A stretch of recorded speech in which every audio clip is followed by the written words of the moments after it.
Good afternoon, everyone. So, today we are going to discuss the tips and tricks for each and every question type in IELTS reading. Okay,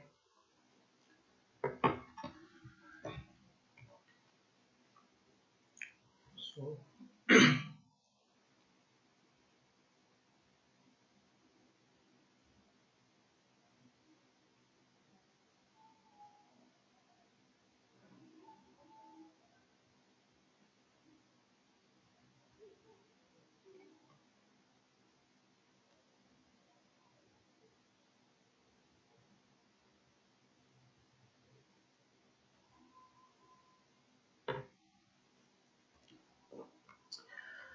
so first of all, let's talk about basics of reading,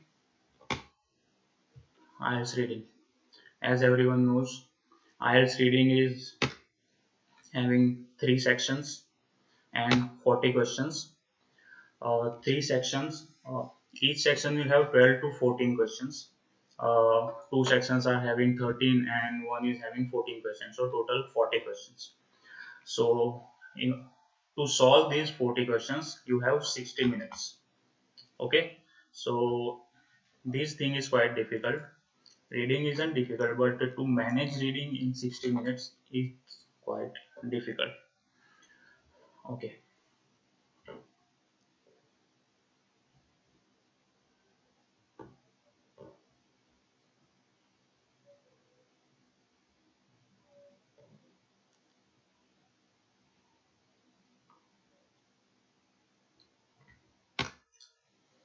You won't have any extra time to transfer the answers as you are getting in listening.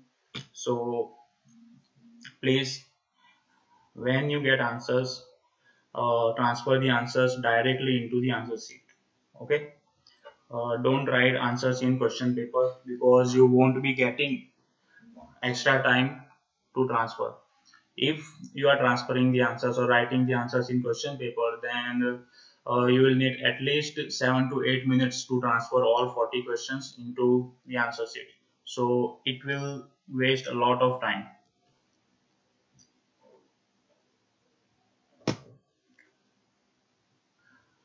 Okay, clear everyone? Okay, now we'll go to the question types.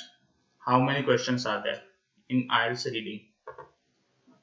Last time I told you briefly all the details about the question type, that what are the question types and all. But today we will discuss in detail each and every question type and how to solve. What are the best strategies for each and every question types? What kind of difficulties students usually face, and what are the tips and tricks in order to find the answer fastest possible? Okay. So first one, true false not given or yes no not given.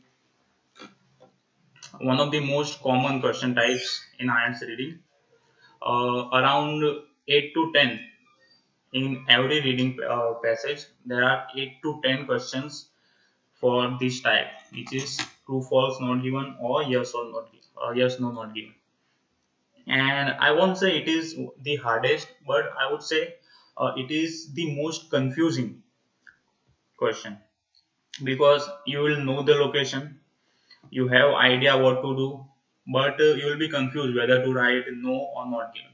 Okay, we'll discuss in detail. Next one, match the headings. This one is also most common. Every question paper consists of this kind of question, and you have to match the headings with the paragraphs. You have to read the paragraph, then understand what the paragraph is trying to say, what is see in brief today. Next one, locating information. Okay, so according to me, the most time consuming, the most difficult question of IELTS reading is this, locating information, according to me, because you will have a list of statements. You have to find the location of that particular statement. You have just one line and you have to locate its location. For that, you will be required to sorry you will need to read whole the paragraphs passage and then find out the location. Okay, matching 5 to 6 scientists names, place names, public researchers names are given, and on the other hand 7 to 8 their findings, their something characteristics or something like this, their opinions are given. You have to match. Fill in the blanks, easiest ones. Summary completion. Okay, the major difference between fill in the blanks and summary completion is fill in the blanks is much easier compared to summary completion. Why? Because in summary you will not find a exact sentence, while filling in the fill in the blanks you will find the same. मतलब कि आपके पास एक sentence होगा पूरा और थोड़े words change किए होंगे और सेंटेंस के बाद एक ब्लैंक होगी, वर्ड आपको इजीली मिल जाएगा। लेकिन समरी कंप्लीशन में ऐसा नहीं है।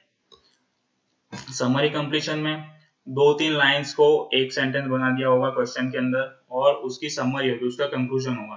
पूरे पैराग्राफ का, एक पैराग्राफ का, 2 पैराग्राफ का, हो सकता है 3 पैराग्राफ का कंक्लूजन हो और उसको आपको कंप्लीट करना है। ओके, हम डिस्कस करेंगे how to complete. Next one, short questions.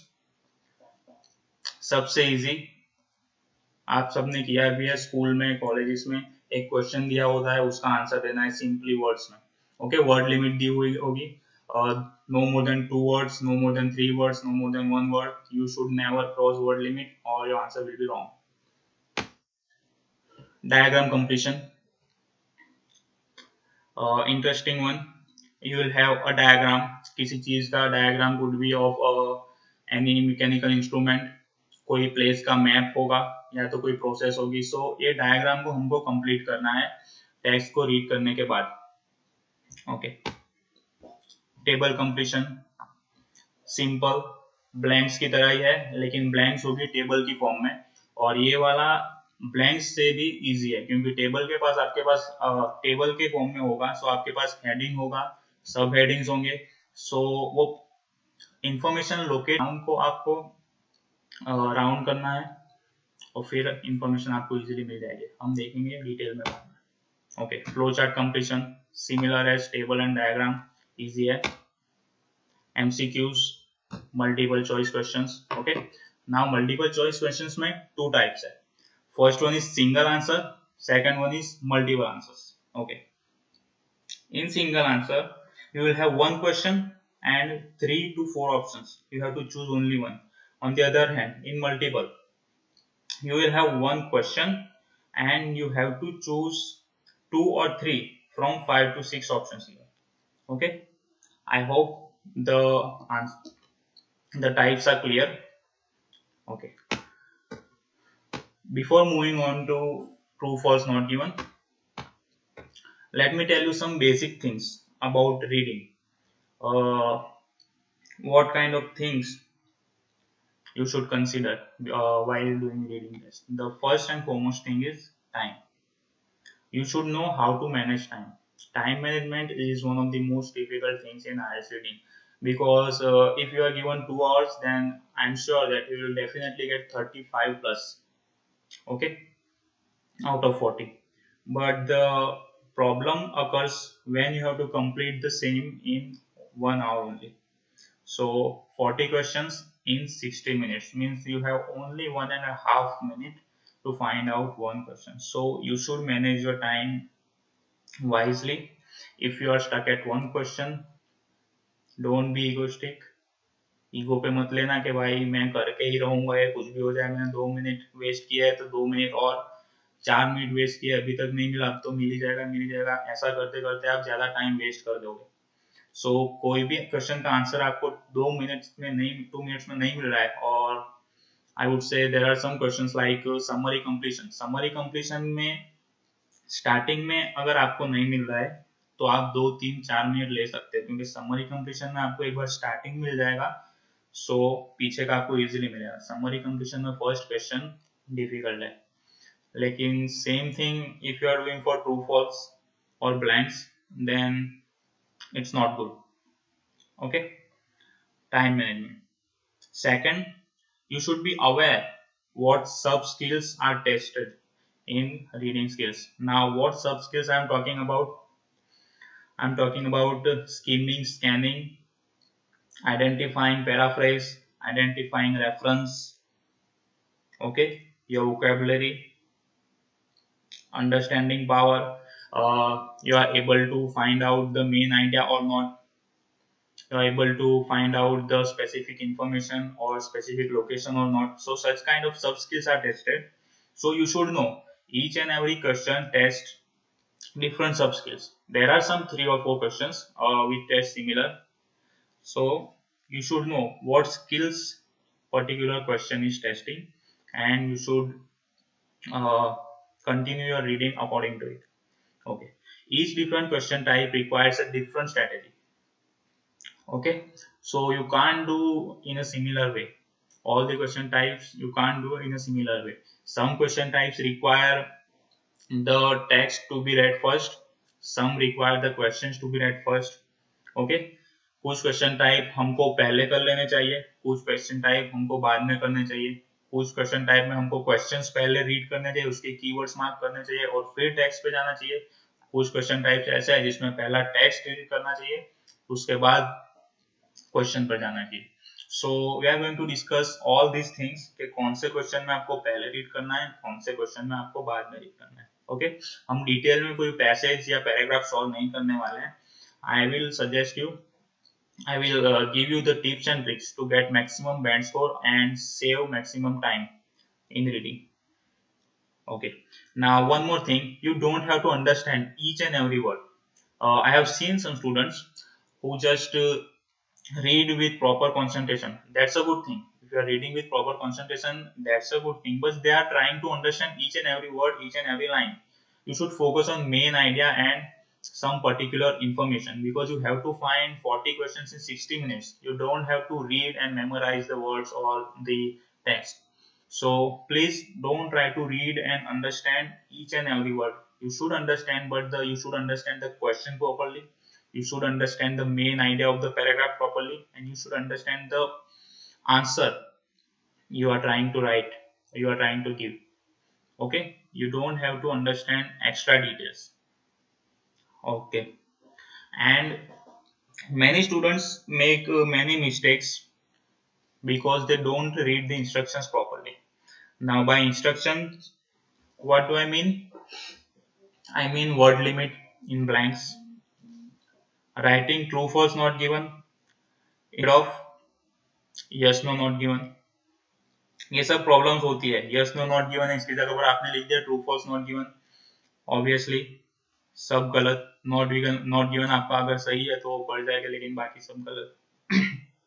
ठीक है, तो ये चीज नहीं होनी चाहिए. Read the instructions carefully, word limit और all the things, and there are some blanks जिसमें क्लियरली लिखा होता है कि you should use the words from the passage itself.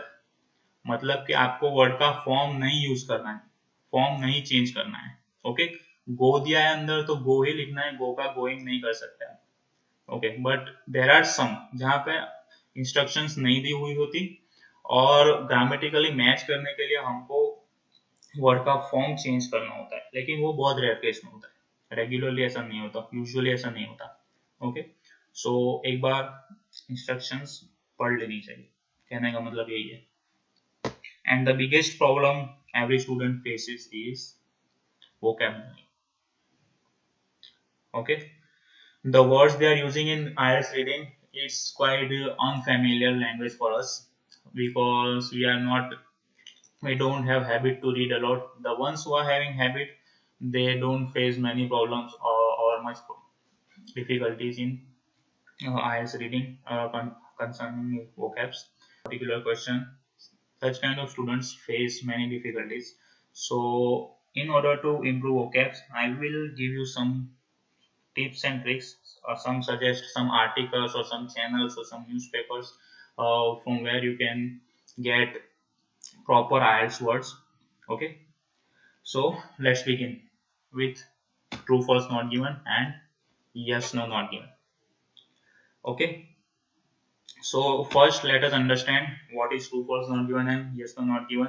Okay, you will be given a number of statements and you have to check in the text whether they are correct, incorrect or not given. Okay, so no student has difficulty in true or false or yes or no, but most of the students have difficulties in no and not given. So no क्या है और not given क्या है, देखते हैं आगे जाके अपने. Next one, the main difference in the true false not given and yes no not given इन दोनों में है कि true false not given जो है वो facts की बात करता है, जो information होती है वो factual होती है, facts पे based होती है. While on the other hand yes no not given में questions as well as in दिए होते हैं. So you have to find out what is the writer's opinion, not other people, the writer of the text. Okay, so उसका opinion I believe, I think ऐसा करके दिया होगा. देखते हैं डिटेल में. Okay, now when you have to write true or yes, so if the text agrees or confirms the information in the statement, the answer is true or yes. Similar meaning, not similar words. So if the information matches, if the information is or different, because इधर बोला है 10,000 cases, उधर बोला है 20,000 cases, तो दूसरा कोई option ही नहीं है, दूसरी कोई पॉसिबिलिटी ही नहीं है कि दूसरा कोई आंसर हो सके. That's why answer would be false, क्योंकि टोटली ऑपोजिट है. यस कब होगा, ऑब्वियसली 10,000 होगा. ओके, और नॉट गिवन कब होगा. So if the question is के there are around 10,000 corona cases in Mumbai and the passage says there are more than 5,000 corona cases in Mumbai. So एक तरह से देखने जाए तो यस भी है. ओके, क्या बोला है, 5,000 से ज्यादा केसेस है, लेकिन स्टेटमेंट इज सेइंग कि 10,000 केसेस है. तो स्टेटमेंट क्या है, स्पेसिफिक इंफॉर्मेशन दिखा रहा है कि स्पेसिफिकली 10,000 होने चाहिए. उधर क्या बताया, 5,000 से ज्यादा है. मतलब इट कुड बी 6, 7, 8, 9, इवन 10, 11, 12, 13, कितने भी हो सकते हैं, 5 से भी ज्यादा. मतलब एक से ज्यादा पॉसिबिलिटीज है आंसर की. सो जब भी एक से ज्यादा पॉसिबिलिटीज हो आंसर की, then only answer will be not given. या तो आपको कुछ इन्फॉर्मेशन उसकी नहीं मिल रही है, then only the answer will be not given. But directly opposite है, अलग चीज बताई बताई है और कोई पॉसिबिलिटी है ही नहीं कोई, it means answer is no. Okay, okay, so let's talk about problems. So what kind of problems do students face while solving a true false not given question? Okay, first and biggest problem, as I discussed earlier, what is the real meaning of not given.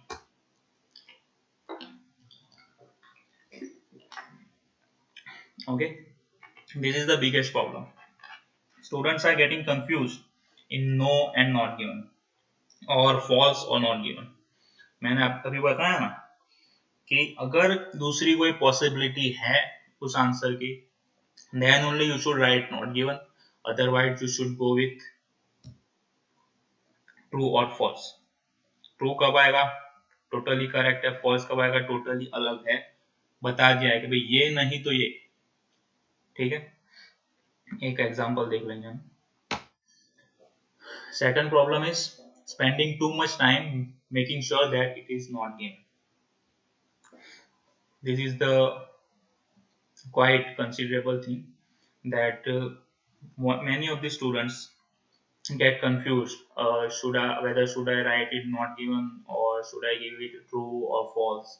Okay, so I hope your doubt is clear that if there are some possibilities or there it is impossible to know और it is unclear, 1% भी doubt है कि भाई ऐसा दूसरा answer हो सकता है इसका, it means the answer is not given.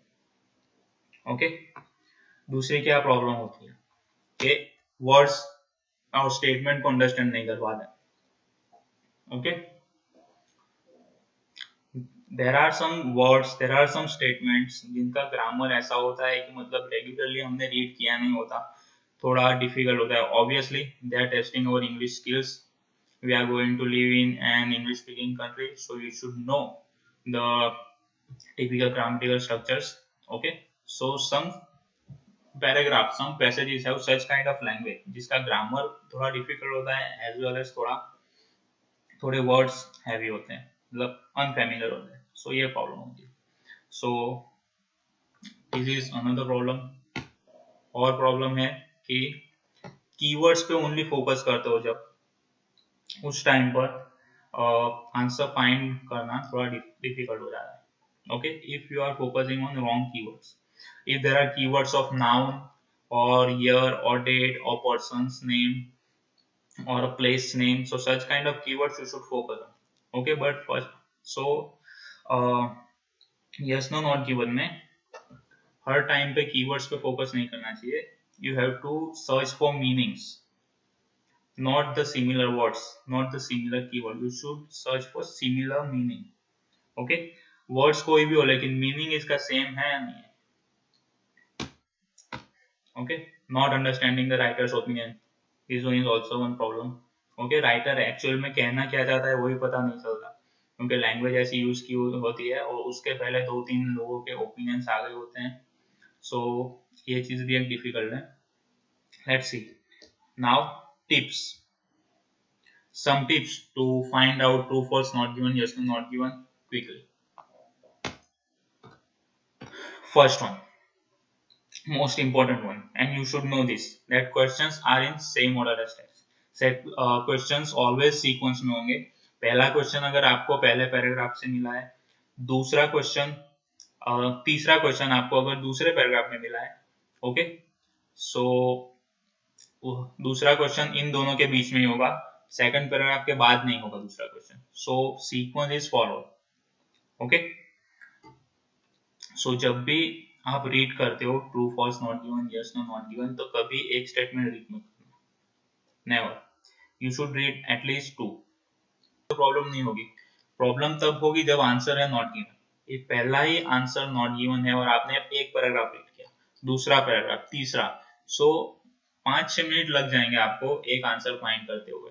आप पूरा पैसेज रीड कर लोगे बट आपको वो इन्फॉर्मेशन कहीं मिलेगी नहीं. इट मीन्स कि वो नॉट गिवन है, बराबर. सो नॉट एक नॉट गिवन के लिए wasting 5 or 6 minutes is not a good idea. So instead of it you should read at least 2, if possible 3. okay, अगर आप मेमोराइज कर सकते हो, याद रख सकते हो तो 3. okay, so but I would suggest 2. अगर 3 याद रख सकते हो तो 3 को स्टेटमेंट्स रीड करो, उनके कीवर्ड्स मार्क करो और मन में होना चाहिए कि भाई मुझे ये ढूंढना है, ये चीज ढूंढनी है मुझे. Okay, understood. You should read at least 2, because अगर पहला नॉट गिवन है तो दूसरा आपको मिल जाएगा पहले पैराग्राफ में या दूसरे पैराग्राफ में. तो आपको पता चल जाएगा कि पहला आंसर कहीं है नहीं तो नॉट गिवन है. Okay, there will be at least one of all 3 answers. Okay, 5 से 6 ट्रू फॉल्स होते हैं ऑलवेज. सो एक ट्रू, एक फॉल्स और एक नॉट गिवन तो होता ही है. if you solved all 6 true false not given, yes no not given, and you got only true false and you didn't get any not given, okay, it means you have at least one answer wrong. why? because एक true, एक false और एक not given तो होता ही है. so ये चीज ध्यान में रखनी है. okay, most important tip, read and understand the question first, not the text.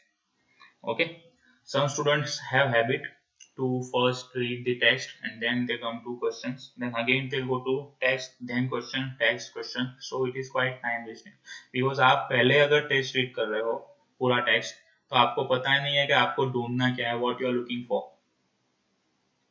Okay, so इससे अच्छा है specially for true false not given, मैं सब क्वेश्चन की बात नहीं कर रहा, ट्रू फॉल्स नॉट गिवन में बोल रहा हूँ कि you should read the information, the question first and underline the keywords, identify the words and go to the passage or paragraph.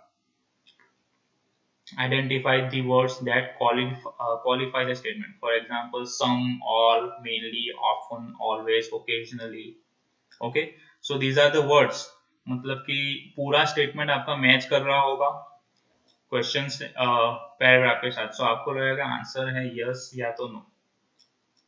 Okay, but answer का पूरा स्टेटमेंट का पूरा मीनिंग चेंज हो जाता है अगर ऑफन की जगह पर ऑलवेज कर दिया है या फिर ओकेजनली की जगह पर ऑलवेज कर दिया है, तो स्टेटमेंट का पूरा मीनिंग चेंज हो जाएगा. So you should read such kind of qualifying words before writing any answer. And underlining the keywords, pro tip for each and every question type. Okay, then you shouldn't look for the words, you should look for the similar meaning. हम एक example देखते हैं अभी. एक ऐसा दिखता है true false not given का question. These all things I have explained you. Okay, underline the keywords, remember what you are looking for, remember that you are only judging the writer's opinion. Don't get confused if there are other people's opinions mentioned in the text, as I mentioned earlier. Okay, कि 3, 4, 5 लोगों तक के opinions हो सकते हैं एक passage में. हर एक पैराग्राफ में एक इंसान का ओपिनियन होता है और एंड में राइटर का ओपिनियन होता है और समटाइम्स स्टार्टिंग में राइटर का ओपिनियन होता है. सो राइटर के ओपिनियन वाला जो क्वेश्चन है स्पेशली यस नो में आता है वो. सो इसके लिए आपको फाइंड आउट करना होगा कि पैसेज का जो राइटर है उसका ओपिनियन क्या है. Okay, let's see a question.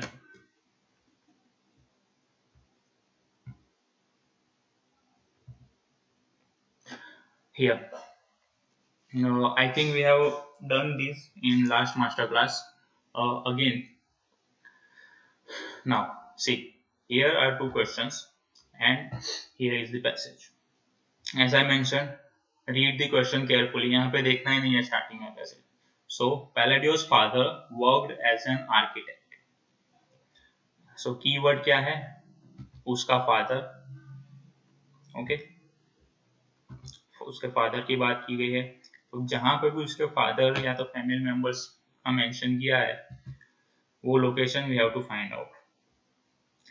Then he was an architect. Okay, now what we should look for. His father was an architect और not an architect. Architect yes या फिर नहीं. Let's see where is here. यहाँ पे बात की है Palladio's father की. So Palladio's father was a miller. क्या थे वो? Miller थे. Who settled in Vicenza, where the young Andrea was apprenticed to a skilled stonemason. How did a humble miller's son become a world-renowned architect? So यहाँ पे answer आ गया है हमारा कि उसके फादर क्या थे?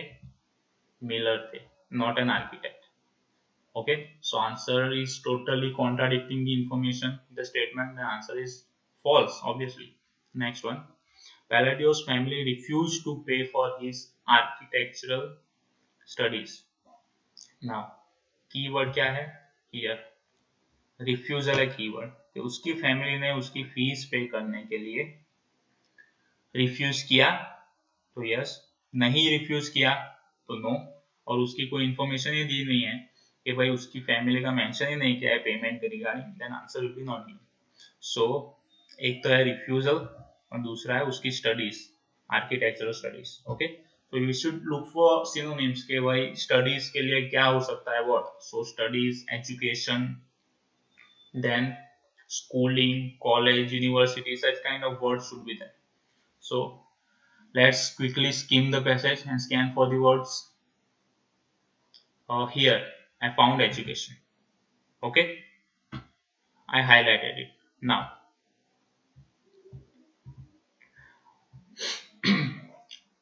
उसके पहले के फुल स्टॉप पे जाऊंगा ही यहाँ पे. Okay, so he was plainly intelligent. Now he was means के आगे पैलाडियो की बात की हुई है यहाँ पर. ओके, मतलब पैलाडियो की ही बात की है. So he was plainly intelligent and lucky enough to come across a rich patron, Gian Giorgio Trissino, a landowner and a scholar who organized his education, taking him to Rome in 1540s, where he studied the masterpieces of classical, Roman and Greek architecture and the work of other influential architects, this and that, whatever.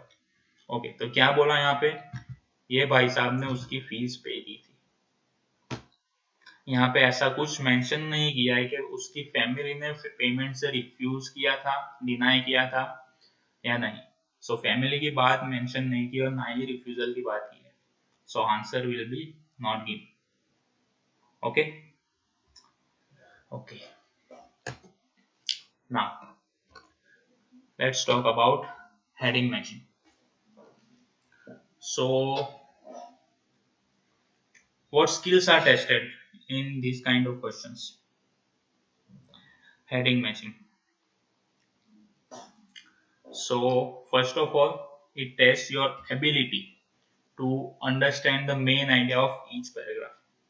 Okay, आप सबको पता है कि heading matching का answer एक sentence से, एक line से, एक वर्ड से कभी नहीं आता है. You have to read 2-3 lines and find out the main idea, and then after you can give heading or title. So you are able to understand the main idea or not. Okay, as we do in writing task 2, body paragraph हम लिखते हैं तो एक होता है main idea, दूसरे होता है supporting ideas. Okay, so main idea होता है एक मेन पॉइंट, दूसरा उसके बाद होता है सपोर्टिंग आइडिया, उसके बाद होता है एग्जांपल, लेकिन आइडिया पॉइंट तो होता है एक.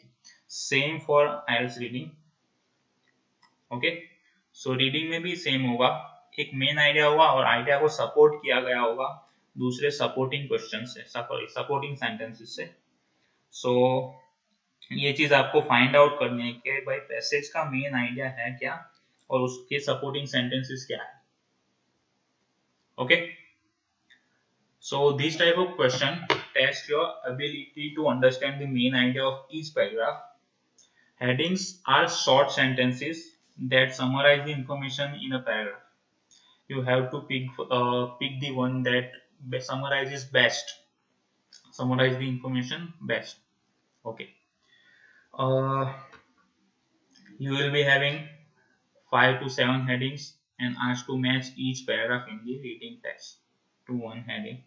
Okay, you will have around 5 to 7 paragraphs and you have around 8 to 10 headings. Means always headings will be more than paragraphs, so you shouldn't use each and every heading. Okay, now problems. There is a lot of information, we have to read a lot, we have to understand a lot, and still we are getting confused that whether should I write this heading or not. Okay, another problem is we don't understand the statement as a whole. हम पूरे paragraph को एक statement की तरह, एक idea की तरह हम नहीं पढ़ते हैं, हम सब स्टेटमेंट को अलग अलग स्टेटमेंट पढ़ते हैं क्योंकि हम कीवर्ड्स के पीछे भागते हैं.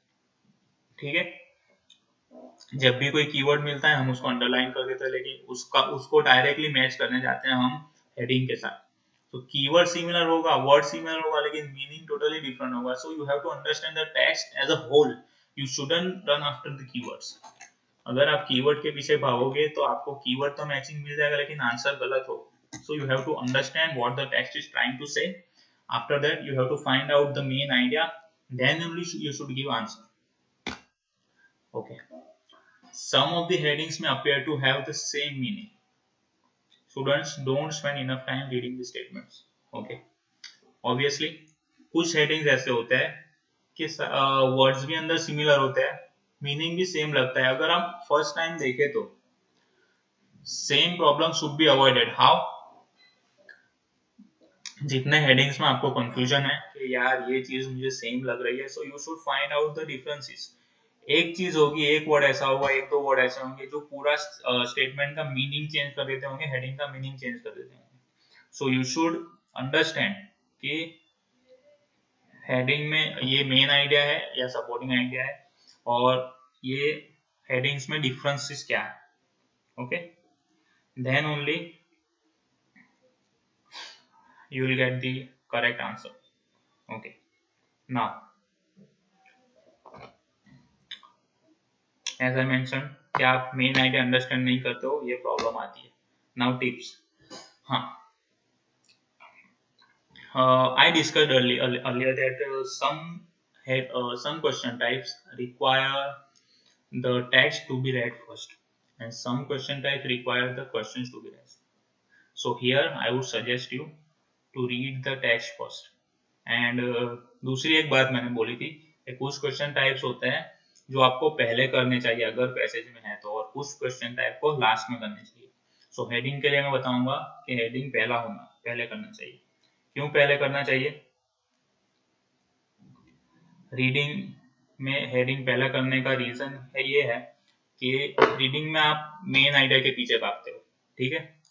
सो मेन आइडिया आपको मिल गया, मेन आइडिया के लिए आप स्कीम करोगे पैसेज थ्रू आउटली, और थ्रू आउट स्कीम किया पैसेज को, सो बहुत सारी इंफॉर्मेशन पे आपकी नजर आएगी कि कहाँ पे कौन सी चीज मेंशन की है, नाउन्स कहाँ पे मेंशन किए, प्लेसेस के नेम किधर है, रिसर्चर्स के और पीपल के नेम किधर है, तो ये सब इंफॉर्मेशन आपको मिल जाएगी। पता होगा एटलीस्ट कि कौन से पैराग्राफ में कौन से पैसेज में क्या मेंशन किया हुआ है। सो फॉर एग्जांपल इसके बाद अगर कोई आता है question like true false not given or blanks, then it would be much easier for you. Okay, don't look at headings first. Why? Because अगर आप पहले हेडिंग देख लेते हो, 8 हेडिंग्स है फॉर एग्जांपल, सो आपने 8 हेडिंग्स रीड कर लिया, पहले कीवर्ड्स अंडरलाइन कर लिया प्रॉपर्ली। सो 8 हेडिंग को रीड करने के लिए, कीवर्ड्स को प्रॉपर्ली अंडरस्टैंड करने के लिए आई वुड से 1 या 2 मिनट लगेगा। सो ये 1 या 2 मिनट आपके लिए वेस्ट है। क्यों वेस्ट है? आप बाद में जाओगे पैसेज पर, then you will be getting back to the headings. So again आपको रीड करना ही है। ओके, तो फिर पहले रीड क्यों करना? सो स्टार्ट करो रीडिंग पहले पैसेज से, पैसेज रीड करो, पैसेज में first 2 lines, last 2 lines, okay. या तो क्विकली स्कीम कर लो पूरा पैसेज, एक क्रक्स आइडिया लो, बेसिक आइडिया लो, मेन आइडिया क्या है फाइंड आउट करो, and try to give your heading in one word, 1 or 2 words. Okay, try to give headings in 1 or 2 words according to you before looking at the list of headings. This will help you a lot. Then you can go to the headings and find out, and जो match नहीं कर रहा है clearly उनको eliminate करते जाना है, ठीक है। If there are words you don't understand, don't worry about this. ये चीज तो, ये प्रॉब्लम तो आने ही वाली है कि कोई भी ऐसा बंदा नहीं होगा कि स्टूडेंट नहीं होगा, except few, very few I would से, कि जिसको हर एक वर्ड का मीनिंग पता होगा पूरे रीडिंग टेक्स्ट में। Okay, so it's quite difficult thing कि हर एक वर्ड का मीनिंग जानना है, हमको हर एक वर्ड का मीनिंग पता है। सो इससे अच्छा है कि पैनिक ना करे, अगर कोई वर्ड का मीनिंग नहीं पता है तो उसके आसपास की इंफॉर्मेशन देख के एक आइडिया लगा ले कि भाई ये मीनिंग हो सकता है इसका। Okay, look at the headings and identify keywords within each heading. Okay, heading के अंदर कीवर्ड्स फाइंड करना है कि भाई ये हेडिंग का फोकस क्या है main. Okay, as I mention earlier के 2-3 हेडिंग ऐसे होते हैं जिसमें हमको कंफ्यूजन होता है कि इसका मीनिंग भी सेम है, इसका मीनिंग भी सेम है, इसका मीनिंग भी सेम है, so whether should I use this और दिस। सो वो तीनों में अलग कीवर्ड्स होंगे, मेन फोकस अलग वर्ड्स पर होगा। सो ये चीज आपको ध्यान रखनी है, ओके, कि इसका फोकस कौन से वर्ड पर है और मेन वर्ड क्या है इसका। इससे बहुत आसानी हो जाएगी हेडिंग के अंदर डिफरेंस ढूंढने में और करेक्ट आंसर फाइंड करने में। ओके, अगर किसी हेडिंग का आंसर नहीं मिल पा रहा है, यू आर कंफ्यूज्ड कि यार सब मुझे एक जैसा लग रहा है, नहीं पता चल रहा है, सो छोड़ दो उसको। फॉर एग्जांपल सेकंड पैराग्राफ पे आप आए हो तो सेकंड पैराग्राफ कंफ्यूजिंग है, 3 हेडिंग मैच हो रहा है उसके साथ, सो उसको छोड़ दो, आ जाओ थर्ड, फोर्थ, फिफ्थ, सिक्स करो। जब तक आप सिक्स करोगे तब जो कंफ्यूजिंग वाले आंसर्स है वो सब एलिमिनेट हो जाएंगे most probably. Okay, real answer reveal हो जाएगा अपने आप, क्योंकि दूसरा कोई हेडिंग होगा जो परफेक्टली मैच करता होगा आंसर्स को। Okay, now let's look at some headings. Here is an example, simple example. We did this in last master class for headings. See, as I mentioned earlier कि यहाँ पर हमको देखना ही नहीं है कि headings का लिस्ट क्या है, क्या बता रहा है। मैंने बोला ना कि पहली 2 लाइन्स, लास्ट 2 लाइन्स रीड करो, basic idea low, then you have to give answer. Okay, now in heading it is not necessary that you will have only one paragraph. there are chances that you will have more than one paragraph and give heading to one. Okay, so यहाँ पर example है, यहाँ पर दो paragraph है, first paragraph here and second paragraph. So we have to give heading to whole paragraph कि भाई दोनों पैराग्राफ का एक एम क्या है. Okay, so let's start reading. See, seaweed is particularly nutritious food. क्या बात की? It's a nutritious food which absorbs and concentrates traces of wide variety of minerals necessary to body's health.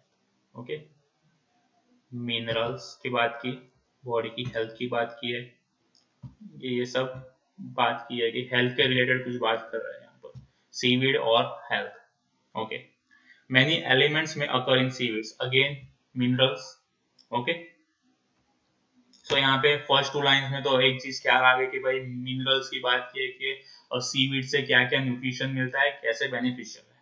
Okay, चलो दूसरा passage भी हमारे पास है, paragraph है हमारे पास. सो लेट्स सी, उसको रीड करते हैं. The nutritive value of seaweeds, again nutrition की बात की, nutritive value.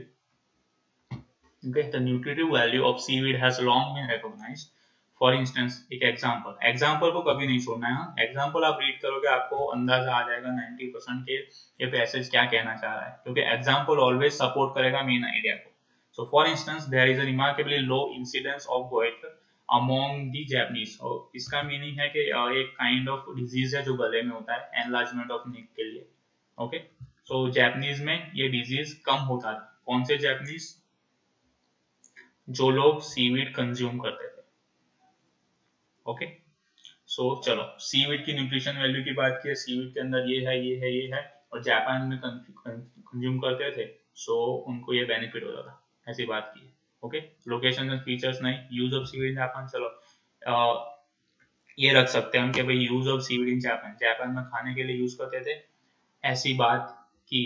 Okay, then seaweed species around the globe, globe की कोई बात नहीं है. Nutritious value of seaweed. Yes, now I am confused between these two headings. So मैंने एक चीज बोली थी कि you should look for main idea. So first paragraph में भी न्यूट्रिशन की बात की है, इसकी बेनिफिट्स की बात की है. सेकंड पैराग्राफ की फर्स्ट लाइन में ही न्यूट्रिशन की बात की है. उसको सपोर्ट करने के लिए एक एग्जांपल दिया है कि भाई जापान में ये लोग ये प्रॉब्लम कम हो गई सीवीड की वजह से. Okay, so the answer will B this, nutritious value of seaweed, because main idea है न्यूट्रिशन की, सीवीड हमारी बॉडी के लिए कितनी न्यूट्रिशियस है. Okay, so the path I followed is, क्या क्या मैंने पहले रीड की थी 2 लाइन, दूसरा पैसेज उसकी भी 2 लाइन रीड की, एक हेडिंग दिया अकॉर्डिंग टू अस, मन में सोच लिया कि भाई इसमें बात यही चीज की हुई है, न्यूट्रिशन वैल्यू की ज्यादा बात हुई है. ओके, फिर मैच किया मैंने, तो आंसर इजीली मिल गया. सो you should follow the same. Okay, now most difficult one, locating information. Okay, why difficult one? Because heading is quite easier than locating information. Why? Because heading में हमको पूरा passage read करना है, उसका main idea देना है. सो 2-4 line read करेंगे तो हमको आइडिया आ जाएगा कि ये पैसेज का, ये पैराग्राफ का पर्टिकुलर मेन आइडिया है क्या. लेकिन लोकेटिंग इन्फॉर्मेशन में there is no such thing like main idea. Locating information में क्या होता है, एक सेंटेंस दिया होता है, only there is only one sentence, और वो सेंटेंस कहाँ छुपा हुआ है, कौन से कोने में, ये हमको फाइंड आउट करना है. Okay, so locating information is the most time consuming question. Why? अगर आप wrong method use करते हो तो. The right method I am going to tell you. First of all, let's see what the question is. So this kind of question you are asked to match statements to paragraphs in the reading text. Okay, list of statements होगा, और sorry number of statement होंगे. आपको find out करना है कि कौन सा statement किस पैराग्राफ में. ओके, कौन सा स्टेटमेंट किस पैराग्राफ में. तो इसके लिए ऑब्वियसली आप कीवर्ड मैच करने जाएंगे एक एक स्टेटमेंट के. सो एक स्टेटमेंट के कीवर्ड 4 लिए और पूरा टेक्स्ट स्कीम करो. पॉसिबल ही नहीं होगा. क्यों पॉसिबल नहीं होगा? क्योंकि वो लोग कभी डायरेक्ट वर्ड्स नहीं यूज करेंगे. They will be using synonyms, maximum synonyms. और सिनोनिम्स के से भी ज्यादा ये वो लोग डिफरेंट ग्रामेटिकल स्ट्रक्चर यूज करेंगे। सेंटेंस का ऑर्डर भी सेम नहीं होगा, सिर्फ मीनिंग सेम होगा। ठीक है, सिर्फ मीनिंग सेम होगा, ऑर्डर सेम नहीं होगा। सो ये चीज है। Second thing is the statements could be reasons, descriptions, summaries, definitions, facts or explanations, whatever. Okay, the answer will normally be contained in a whole phrase or sentence rather than just a single word. Yeah, obviously ये इसका answer एक word में नहीं होगा, पूरा sentence होगा, पूरा phrase होगा. You have to find out its location. Okay.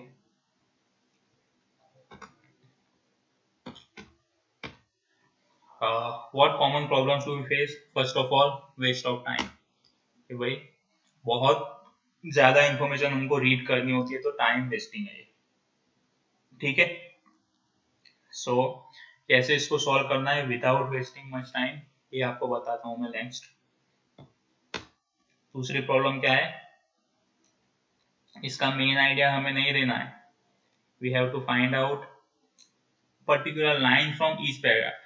Heading की तरह हम पूरा रीड करेंगे, अंडरस्टैंड करेंगे मेन आइडिया के लिए, तो वेस्ट ऑफ टाइम है. We have to look for only one particular line और sentence in each paragraph. Okay, so that's another problem. Third problem is there is a lot of unnecessary information और irrelevant information कि जो मतलब दूर दूर तक कुछ मैचिंग ही नहीं है उसका. ऐसी इंफॉर्मेशन बहुत ज्यादा होगी. क्यों होगी? आपको डिस्ट्रैक्ट करने के लिए. सो you should avoid such distractions. Next, not all paragraphs contain an answer and some paragraphs contain more than one answer. Okay, ये चीज है ना मेंशन कर दी होगी क्वेश्चन के अंदर कि you can use a letter more than once or not. अगर ये मेंशन नहीं किया है तो एक लेटर एक पैराग्राफ एक ही बार यूज करना है. अगर ये मेंशन किया है कि you may use then you can use. So possibility होती है कि एक क्वेश्चन के अंदर सॉरी एक पैराग्राफ के अंदर दो तीन इंफॉर्मेशन हो. Okay, what are the tips? मैंने बोला था ना कुछ क्वेश्चंस है जो फर्स्ट करने चाहिए, कुछ क्वेश्चंस है जो लास्ट करने चाहिए. सो फॉर एग्जांपल आपने रीडिंग पेपर ओपन किया और पहले ही 1 से 5 आ गए लोकेटिंग इंफॉर्मेशन. सो 30 मिनट्स तो यही ले जाएगा आराम से. ओके, सो 1 से 5 जो लोकेटिंग इंफॉर्मेशन है उसको आप रहने दो, पहले उसको देखो ही मत कि भाई ऐसा कोई क्वेश्चन है. इससे पहले आप 6 to 13 जो क्वेश्चन है वो देखो. It could be true false और ब्लैंक्स.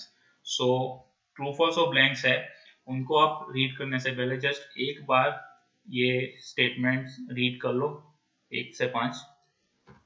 ओके, और उसके कीवर्ड्स फाइंड कर लो और माइंड में रखोगे भाई हाँ ये सब चीजें मुझको फाइंड करनी है. ऐसा कुछ है, बहुत ज्यादा स्ट्रेस मत लो, कॉन्सेंट्रेट करो जो 6 to 13 वाले क्वेश्चन से ज्यादा उन पर. तो ये keywords you will have paper two rough work. So rough work कर सकते हो आप, अपनी लैंग्वेज में लिख सकते हो कि भाई ये स्टेटमेंट में ये मांगा है, ये मांग रहा है, ये स्टेटमेंट में ये हमको करना है. such kind of things you can write on the paper. So you will have enough time, you don't have enough time to read each and every passage with proper detail. So पीछे वाले questions पहले करो. So वो questions अगर आप पहले करते हो तो आपको एक आइडिया आ जाएगा कि कौन से पैराग्राफ में क्या इंफॉर्मेशन दी हुई है. सो फॉर एग्जांपल 6 to 13 आपने कर दिया ट्रू फॉल्स और ब्लैंक्स. सो ट्रू फॉल्स और ब्लैंक करने के लिए आपने स्पेसिफिकली इंफॉर्मेशन रीड की होगी. सो स्पेसिफिक इंफॉर्मेशन रीड करने के टाइम हमको हमारी नजर बहुत सारे वर्ड्स पर जाती है. सो ये सारे वर्ड्स हमारे माइंड में होंगे और आपको पता होगा कि फर्स्ट पैराग्राफ में ये चीज की बात हुई है, सेकंड में ये चीज की बात हुई है. सो it would be much easier for you to find out the answers. Okay, see, try to find names, place names and numbers in the questions. Easier to find. Okay, synonyms use किए होते हैं. और check back with the question statement and mark the answer if correct. If not, move on to other paragraphs. Okay, now here. Okay, so ऐसा अगर question आता है starting में तो मैं पहले इसको कभी नहीं करूंगा, बिल्कुल भी नहीं करूंगा. क्यों नहीं करूंगा कि टाइम कंज्यूमिंग है बहुत ज्यादा।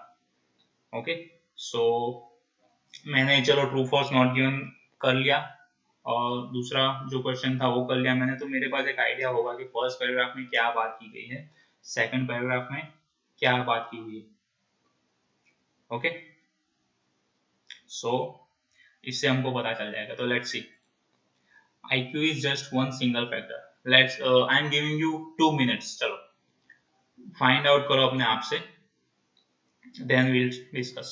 You have sharp 2 minutes for two questions. Now what path you have to follow? Keywords.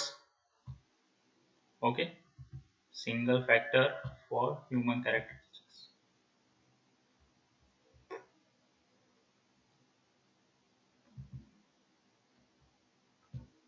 यहाँ पे नाम दिया हुआ है professor stamp. Okay, so just you have to look for these words only. You have 2 minutes. देखो आपको answer मिलता है या नहीं। इजी है, दो पैराग्राफ है, दो ही क्वेश्चन है, सो मिल जाएगा obviously.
Okay, let's see.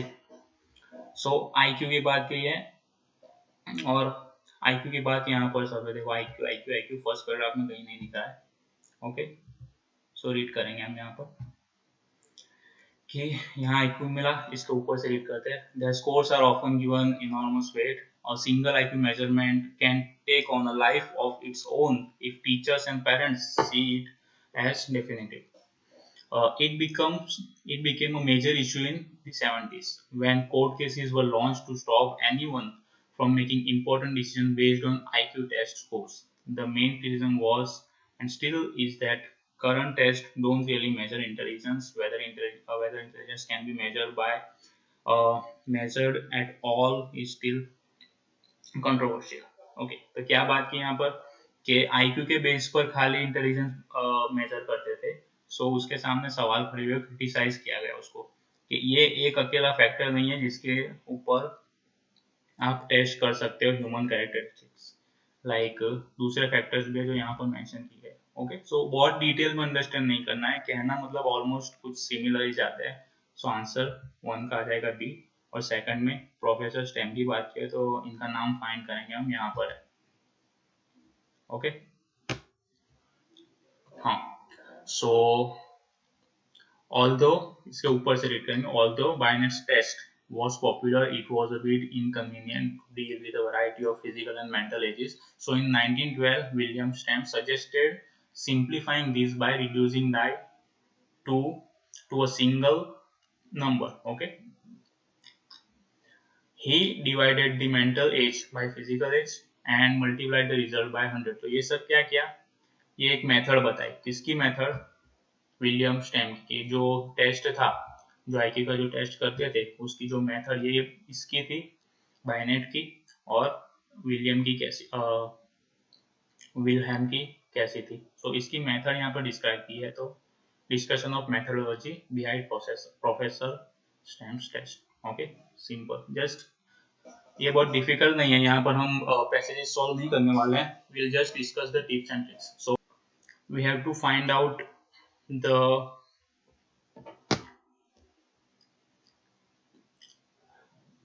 Matches for words. So matching के अंदर क्या दिया होता है, साइंटिस्ट के नेम होंगे, प्लेसेस के नेम होंगे, उनकी रिसर्च फाइंडिंग होगी, तो नेम, उनके नेम्स को उनकी रिसर्च फाइंडिंग के साथ हमको मैच करना है। Okay, so you are asked to match a place, a name, normally an experts or theories or researchers or scientists to a statement. Okay, the reading text will tell you what that person has said or done, और research finding ज्यादा होती है इसमें, places के ज्यादा research finding होती है कि भाई ये प्रोफेसर है, ये साइंटिस्ट है, इन्होंने क्या रिसर्च फाइंडिंग की है, इन्होंने क्या सर्च किया है, क्या फाइंड किया। Common problems, so what kind of problems do we face? The names that occur several times will be harder to match than the names that appear only once. Okay, so जो नाम है, जो scientist के name है, कुछ scientist के names है जो मेनी टाइम्स होंगे, जो फर्स्ट पैराग्राफ में होंगे, सेकंड में भी होगा, थर्ड में भी होगा, ऐसे बहुत साइंटिस्ट के नाम होंगे जो 2 से 3 बार होंगे पैसेज में। सो उनकी लोकेशन फाइंड करना, उसकी इंफॉर्मेशन फाइंड करनी क्वाइट डिफिकल्ट होगी हमारे लिए। लेट्स सी, देख लेंगे आगे। Okay, reading the whole text and trying to find the names that way. दूसरी प्रॉब्लम और इश्यू क्या है कि हम होल टेक्स्ट रीड करते हैं, पूरा पैराग्राफ रीड करते हैं और फिर फाइंड करते हैं नेम। तो पूरा पैराग्राफ रीड नहीं करना है, जस्ट स्कैन करना है नेम्स के लिए। Not reading the appropriate sections in details and instead finding the name and writing the answer immediately. क्या है मतलब इसका कि इसके अंदर हमको पहले क्या करना पड़ेगा, नेम फाइंड करना है कोई कि यहाँ है, और ये रिसर्चर की और ये नेम की टोटल इन्फॉर्मेशन कहाँ है वो भी फाइंड करना है, और एरिया है ना वो पूरा मार्क कर देना है हमको कि ये एरिया में इसकी इन्फॉर्मेशन है, यहाँ पर ये इन्फॉर्मेशन है। उसके बाद वो रीड करो प्रॉपरली तो उसकी फाइंडिंग्स मैच हो जाएगी। फाइंडिंग्स हमें पहले कभी नहीं मैच करनी है, रीड करनी है। Okay, clear? एग्जैक्ट वर्ड भी हमें फाइंड नहीं करना है, मैंने पहले बता दिया कि you should use synonym, you should look for synonyms, not for exact words. Okay, now what are the tips?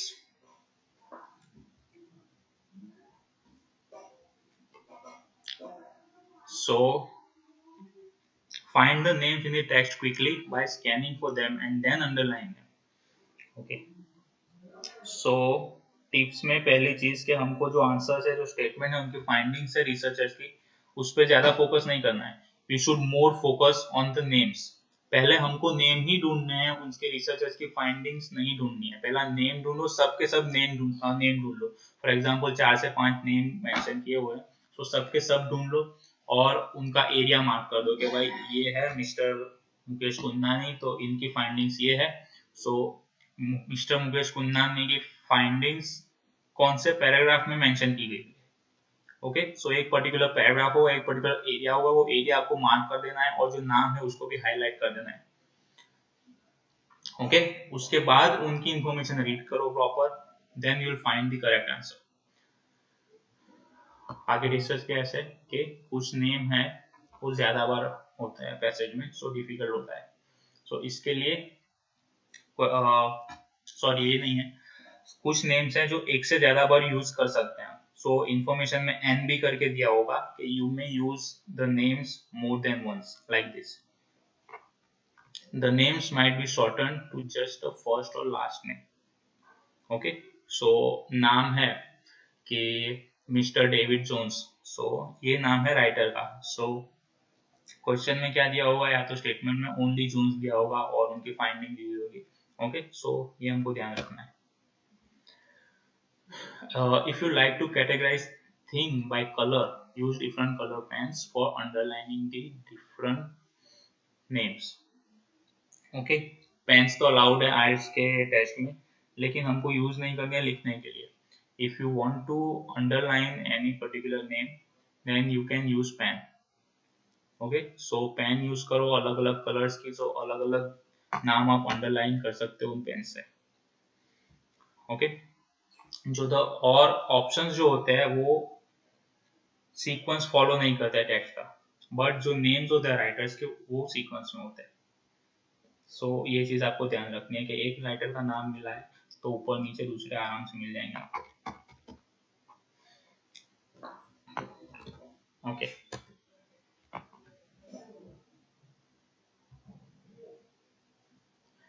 Now here is a simple sample for basic sample for locating information. Sorry, matching.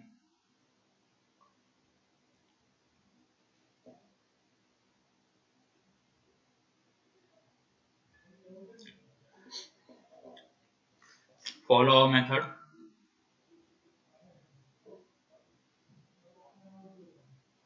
जो नाम से जो nouns है, जो cities के name है, countries के name है, या तो रिसर्चर्स के नेम है, ऐसे नेम्स को फाइंड आउट करो, वो नेम को रीड करो, उनकी लोकेशन फाइंड करो कि यहाँ ये चीज कहाँ मेंशन की गई है, फिर उसकी इन्फॉर्मेशन फाइंड करो, उसके बाद आपको मिल जाएगा। सो लेट्स सी फर्स्ट पैराग्राफ में यहाँ पर दिया हुआ है Mexico and New York, Singapore and Tokyo. Okay चलो, ये चारों सिटीज यहाँ पर दी गई है। सो ऑब्वियसली ये चारों सिटीज की इंफॉर्मेशन यहाँ पर नहीं होगी, so it is kind of introduction. So फिर भी एक बार रीड कर लो, मिलता है तो ठीक, उसके बाद अगेन जाओ आगे। सो यहाँ पर है LA, Los Angeles, then again we got London. Okay, so LA की इंफॉर्मेशन पहले रीड करो। सो इसमें ये लिस्ट में से कोई भी ऑप्शंस अगर मैच करते होंगे तो आपको इजीली आंसर मिल जाएगा। सो लेट्स सी लॉस एंजलिस में क्या होता है। So in Los Angeles, state regulations are forcing manufacturers to try to sell ever cleaner cars. So क्या बोला इसमें कि फोर्स किया है स्टेट रेगुलेशंस ने किसको, मैन्युफैक्चरर को, कि भाई क्लीनर कार्स भी सेल करो आप। Okay, so manufacturers must sell cleaner cars. So यहाँ पे आंसर आ जाएगा LA। सो फर्स्ट आंसर हो गया LA।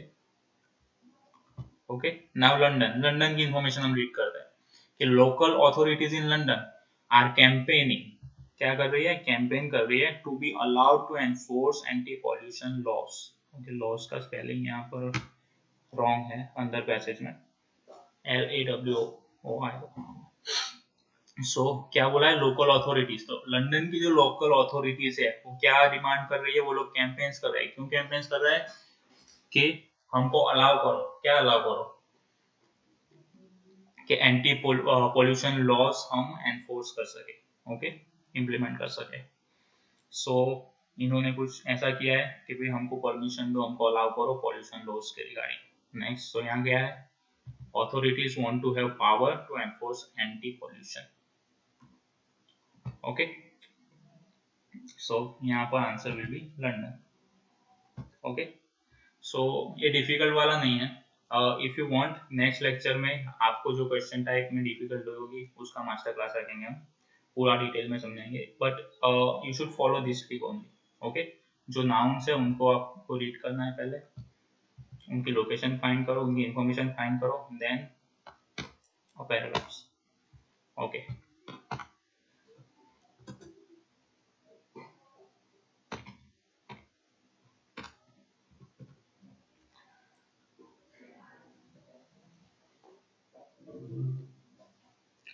now ending matching।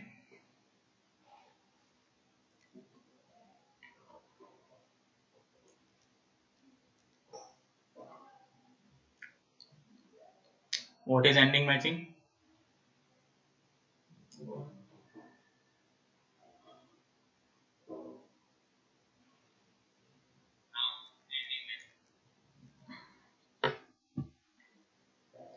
So you will be given a list of incomplete sentences with no endings and another list with possible endings। okay, तो ये kind of matching है, इसमें हमको match ही करना है, लेकिन वो वाला मैचिंग जो साइंटिस्ट के नेम वाला मैचिंग था और ये एंडिंग मैचिंग, ये क्वाइट डिफरेंट है। और एंडिंग मैचिंग थोड़ा डिफिकल्ट है कंपेयर टू दैट वन जो हम रिसर्चर्स वाला हमने देखा, उससे ज्यादा थोड़ा डिफिकल्ट है। क्यों डिफिकल्ट है कि रिसर्चर्स वाले में हमारे पास एक पर्टिकुलर नेम था कि ये नाम है, ये नाउन है, ये हमको फाइंड करना है, तो वो इजीली मिल जाएगा।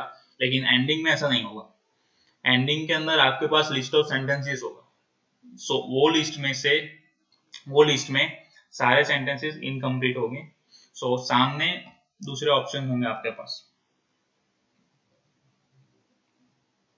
सामने दूसरे ऑप्शंस होंगे सो वो ऑप्शंस आपको रीड करना है, अंडरस्टैंड करना है कि कौन सा ऑप्शन कौन से सेंटेंस को कंप्लीट कर रहा है, पैसेज में से रीड कर, ये है ending matching. Okay okay, common problems. What kind of problems you may face? So first one is trying to complete the sentences using logic or grammar rather than using the reading text. Okay, sometimes students ऐसा try करते हैं कि चलो first sentence read करा और उसके बाद 4 to 5 sentences है, ग्रामेटिकली मैच होता है उसको रख दो, नहीं हो रहा है उसको रख दो, मत रखो। सो ग्रामेटिकली मैच करके डायरेक्टली आंसर दे देता है। तो ये प्रेडिक्शन के लिए ठीक है, एक हद तक ठीक है कि भाई ये 2-3 आंसर मैच हो रहा है, ये मैं रखूंगा, और फिर अंदर जाओ, रीड करो particular information, then you should give answer. But directly logic से आंसर नहीं देना है, लॉजिक प्रेडिक्ट करने के लिए ठीक है। ओके, नॉट रीडिंग और fully understanding the correct parts of the reading text. Okay, आपको जो अंडरस्टैंड करना है, रीड करना है, उसको छोड़ के आप कुछ अलग चीज रीड कर रहे हो, सो टाइम भी वेस्ट करेगा और ऊपर से आपको कंफ्यूज भी करेगा। सो इससे अच्छा है कि कीवर्ड्स मार्क करो और you should know what you are looking for, कि कौन से क्वेश्चंस मुझे रीड करना है।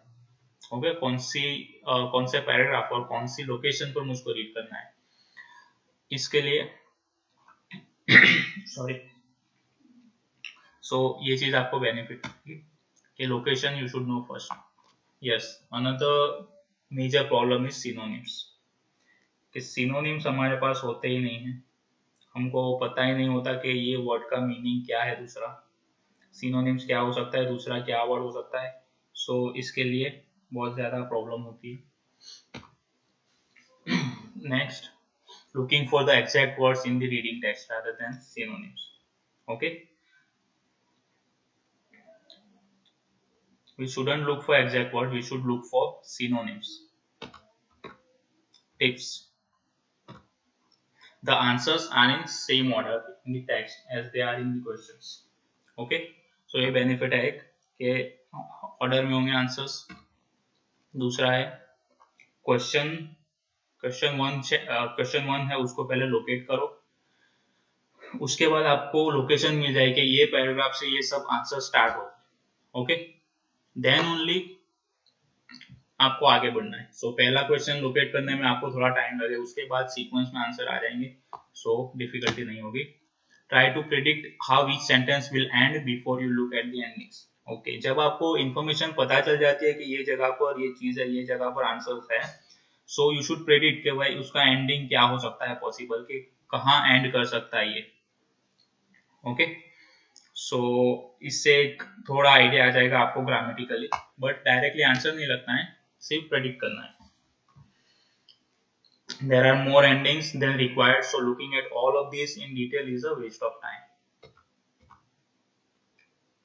Spend more time on the first question because this will be the most difficult. As I mentioned earlier, that first questions are always difficult in whether it is summary or this one. Okay, so if आपको first question मिल जाता है तो बाकी के questions और answers easily मिल जाएंगे। Tips. What are the tips? First one, you should think of synonyms and paraphrases that the examiners could be using instead of the exact same words. ये examiner क्या use कर सकता है, कौन से words use कर सकता है, कौन सी टिप्स हो सकती है, ये सब हमको पता होना चाहिए पहले।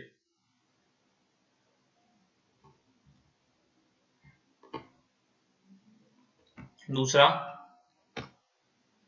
All of the sentence endings appear in the text. Okay, जो ऑप्शंस दिए होंगे आपको, आपके पास आपको मैच करने होंगे ओनली 5, बट ऑप्शंस होंगे 8। So all 8 will appear in the text. So जो अननेसेसरी है उनको आपको रीडिंग नहीं करना है, जो ऑप्शंस दिए है, जो क्वेश्चंस है 1 to 5, उसके कीवर्ड्स मार्क करने हैं, उसकी इंफॉर्मेशन रीड करनी है, then only you should go for endings. Endings पहले रीड करोगे तो सब कुछ मिल जाएगा आपको, लेकिन बहुत कंफ्यूजिंग होगा। When highlighting keywords, it is often good idea to highlight any names including place names or dates or numbers. ये तो है ही, जो एंडिंग्स डेफिनेटली आपको बताए कि भाई ये चीज तो है ही नहीं अंदर, ऐसा कुछ तो दिखा ही नहीं है, ओके, और ये मैच हो ही नहीं सकता या फिर ग्रामेटिकली इनकरेक्ट होगा तो उसको एलिमिनेट कर दो, क्रॉस आउट कर दो। Okay, here is the passage.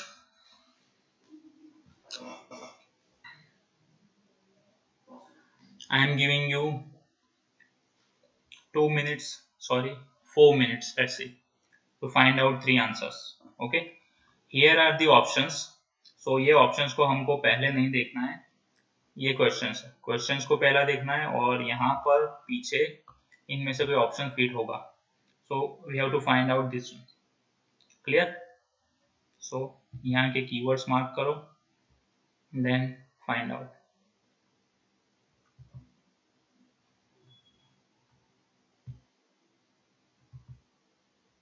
Here are the keywords, I am marking the keywords, just try करो और जो टिप्स मैंने बताई कि उसकी लोकेशन फाइंड करो, उसके बाद उसके आसपास की इंफॉर्मेशन रीड करो और आंसर मिल जाएगा।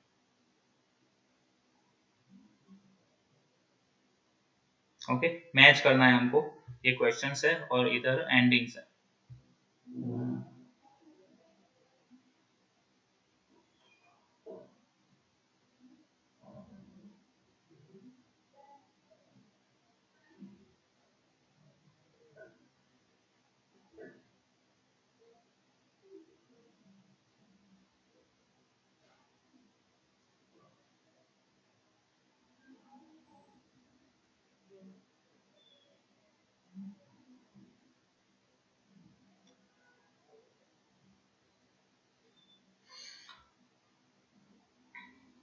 कीवर्ड क्या है इधर? आइकोनोक्लास्ट, सक्सेसफुल आइकोनोक्लास्ट, ओके, और इकोनोक्लास्ट, सक्सेसफुल इकोनोक्लास्ट, देन सेकंड में क्या है? कंसेप्ट की बात की है, कौन से कंसेप्ट की? Social brain.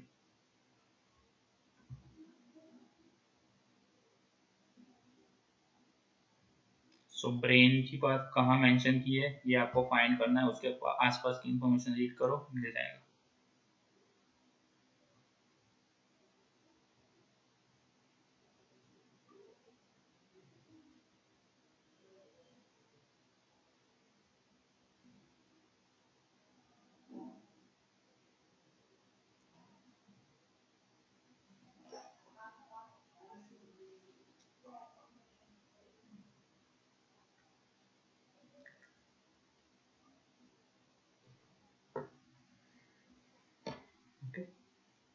थर्ड वन में क्या है? Again iconoclasts are generally an asset because their way of thinking,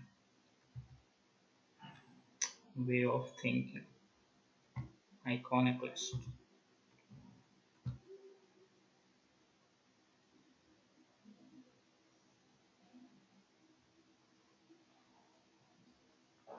okay, so successful iconoclast की डिमांड ज्यादा है, क्यों डिमांडिंग है इसकी इंफॉर्मेशन? सक्सेसफुल iconoclast कहाँ मेंशन किया है?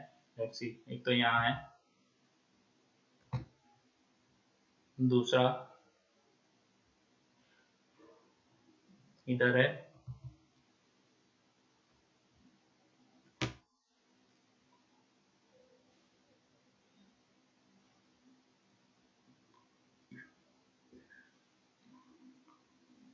ओके। सो यहाँ पर रीड करते हैं पहले कि finally to be successful iconoclast individuals must sell their ideas to other people. This is where social intelligence comes in. Social intelligence is the ability to understand and manage people. Okay, यहाँ पे क्या है? iconoclast, successful iconoclast बनने के लिए क्या चाहिए?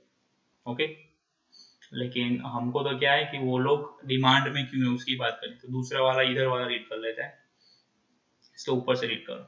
Understanding how perception becomes intertwined with social decision, connection दिखा है सोशल डिसीजन और perception. Making shows why successful iconoclasts are so rare, ये लोग रेयर क्यों है? रेयर मतलब डिमांड इनकी क्यों ज्यादा है? क्लियर? इंपॉर्टेंट क्यों है इतने? सो दो चीज की लिंकिंग बताई, perception and social decision. So first one match कर रहा है, requires both perceptual and social intelligence skills, so yes. Answer is A. Second, the concept of social brain is useful to iconoclasts because social brain का concept useful है उनके लिए. क्यों useful है? Brain की बात किधर की गई है? Where is brain? हियर.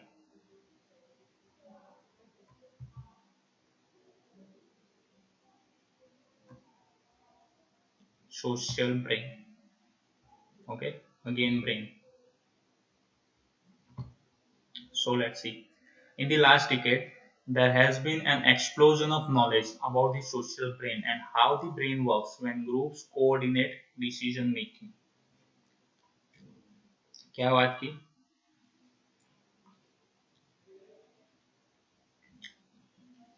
कि सोशल ब्रेन है वो ग्रुप के साथ कैसे कोऑर्डिनेट करता है डिसीजन मेकिंग के अंदर. सोशल ब्रेन ग्रुप ऐसी कुछ बात की है, रिलेशन बताया है.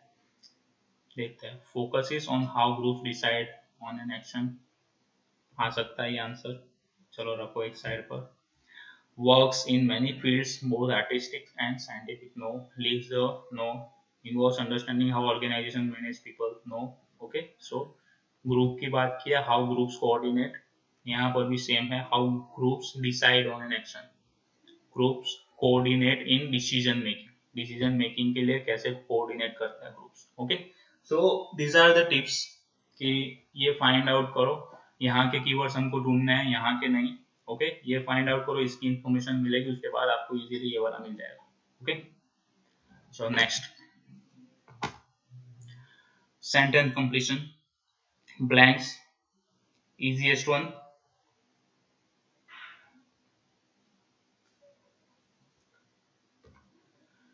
Okay, you'll be given a number of sentences with gaps in them and asked to complete the sentences words with the text. Okay, आपको ये पता ही है, तो इसमें आई डोंट थिंक कि ज्यादा इंफॉर्मेशन की जरूरत है. सबसे इजी है. सिंपली ब्लैंक्स फाइंड आउट करनी है, पर्टिकुलर वर्ड फाइंड आउट करना है. We have to look for synonyms.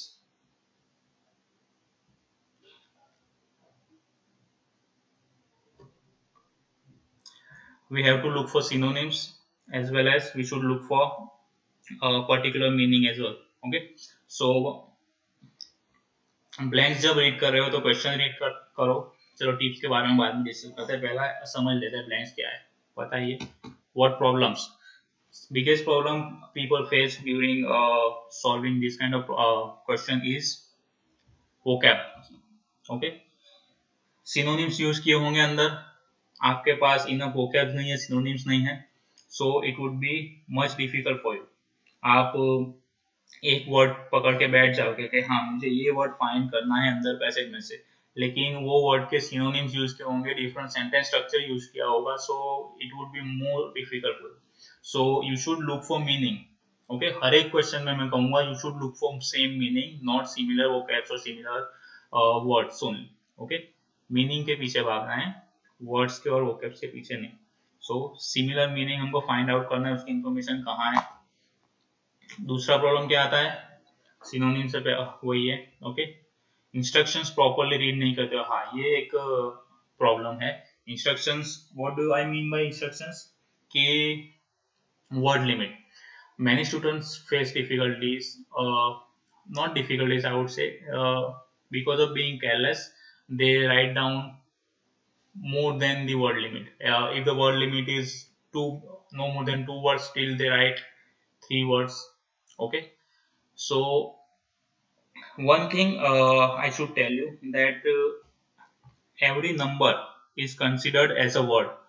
सबको ये प्रॉब्लम होता है कि सर यहाँ पे बोला है no more than 2 words और आंसर आ रहा है 26 Jan. ओके, या तो फिर आंसर ओनली आ रहा है 1977, तो वर्ड तो आया ही नहीं आंसर, ये तो ओनली नंबर है. सो नंबर भी एज अ वर्ड काउंट होता है. क्लियर है? सो अगर इंफॉर्मेशन दी हुई है, इंस्ट्रक्शन दी हुई है no more than 2 words with a number, no more than 2 words and और अ नंबर, सो आप कर सकते हो एक एक्स्ट्रा ऐड. बट अगर नहीं दी हुई है तो एक word as a word count होता है. ओके, नंबर भी. So you should be aware. Next, reading the text before the question. ये प्रॉब्लम होती है और ये मिस्टेक स्टूडेंट्स करते हैं कि पहले क्वेश्चन नहीं रीड करते, पहले टेक्स्ट रीड करते हैं। बस टेक्स्ट रीड करना है, it's a time waste because you are reading blindly, so you don't know what you are looking for, you don't know what the information is required, so it is totally a waste of time to read text before, until and unless you have excellent understanding and memorizing power. Okay, so एक बार में read करते आपको पता चल जाता है, आपको याद रह जाता है। ओके, मेमोरी पावर बहुत अच्छे, आपको हैबिट है रीडिंग करने की, then you should go with that trick कि पहले आप टेक्स्ट रीड करो उसके बाद question. But if your English is poor, you don't know you don't understand the difficult grammatical structure, if you don't understand the meaning of each and every word, you don't remember what was in the passage, okay, क्या था, read कर लिया पता नहीं चला, so you shouldn't do this thing. You should go for question first and underline the keywords. Now talking about tips, read the questions first, underline the keywords, check out and highlight the word limit. The answers are in same order as the questions. Remember that your answers should be grammatically correct. Okay. When scanning for your answer, make sure you are thinking about paraphrasing and synonyms. Clear? Underline the keywords. Underline करो keywords. Highlight the word limit. जो word limit है उसके ऊपर एक round कर दो, या तो फिर कलर पेन से हाईलाइट कर दो उसको कि मुझको इतने ही वर्ड्स लिखने हैं, इस वर्ड लिमिट से ज्यादा मुझे नहीं जाना है।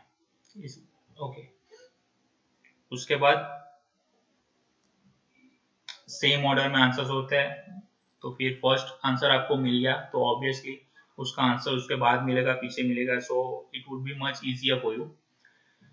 Now when you are scanning for answer, synonyms आपके माइंड में होने चाहिए। For example the question is of the word is like tough, तो you should have synonyms like challenging, tricky, difficult, okay, hard.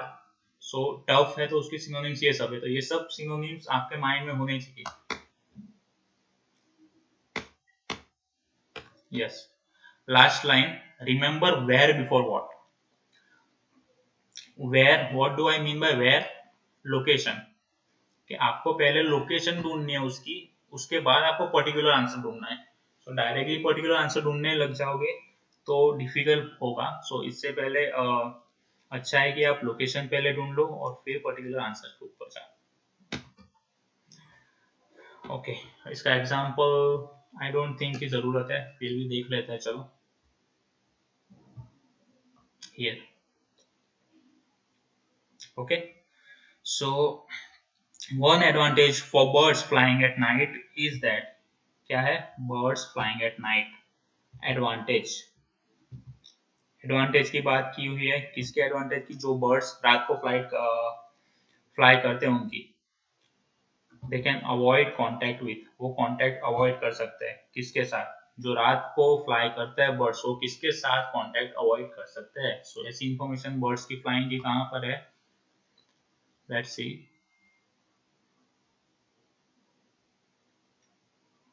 यहाँ पर ये स्टार्टिंग से ही, so most small birds migrate at night and take then direction from the position of the setting sun. However, as well as seeing the sun go down, they also seem to see plane of polarized light caused by it, which calibrates the compass. Okay, traveling at night, yes, benefit की बात हुई यहाँ पर कि traveling at night provides various benefits or other benefits. Daytime predators are avoided. Okay, so किसको avoid करते हैं वो लोग? प्रेडेटर्स। so कौन से प्रेडेटर्स? जो दिन में उनको हंट करते हैं वो लोग। so उस this kind of predators are avoided. so answer is predator, they can avoid contact with predators, क्योंकि ये predators जो है वो दिन में निकलते हैं, यहाँ पर मेंशन कर दिया है कि डे टाइम predators। ओके, हाँ, next one, laboratory tests show that birds can detect weather without dash sign. so weather detect करने की बात, so यहाँ पर है weather forecasting, डिटेक्शन की बात यहाँ पर है।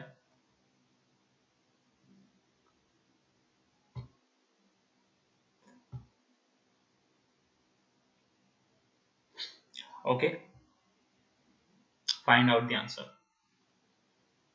This means accurate weather forecasting. Utilizing birds are adapt at both, and in laboratory tests, some have been shown to detect the multiple difference in barometric pressure between the floor and ceiling room. Often birds react to weather changes before there is any visible sign. कुछ visible sign है, इससे पहले ये लोग detect कर सकते हैं.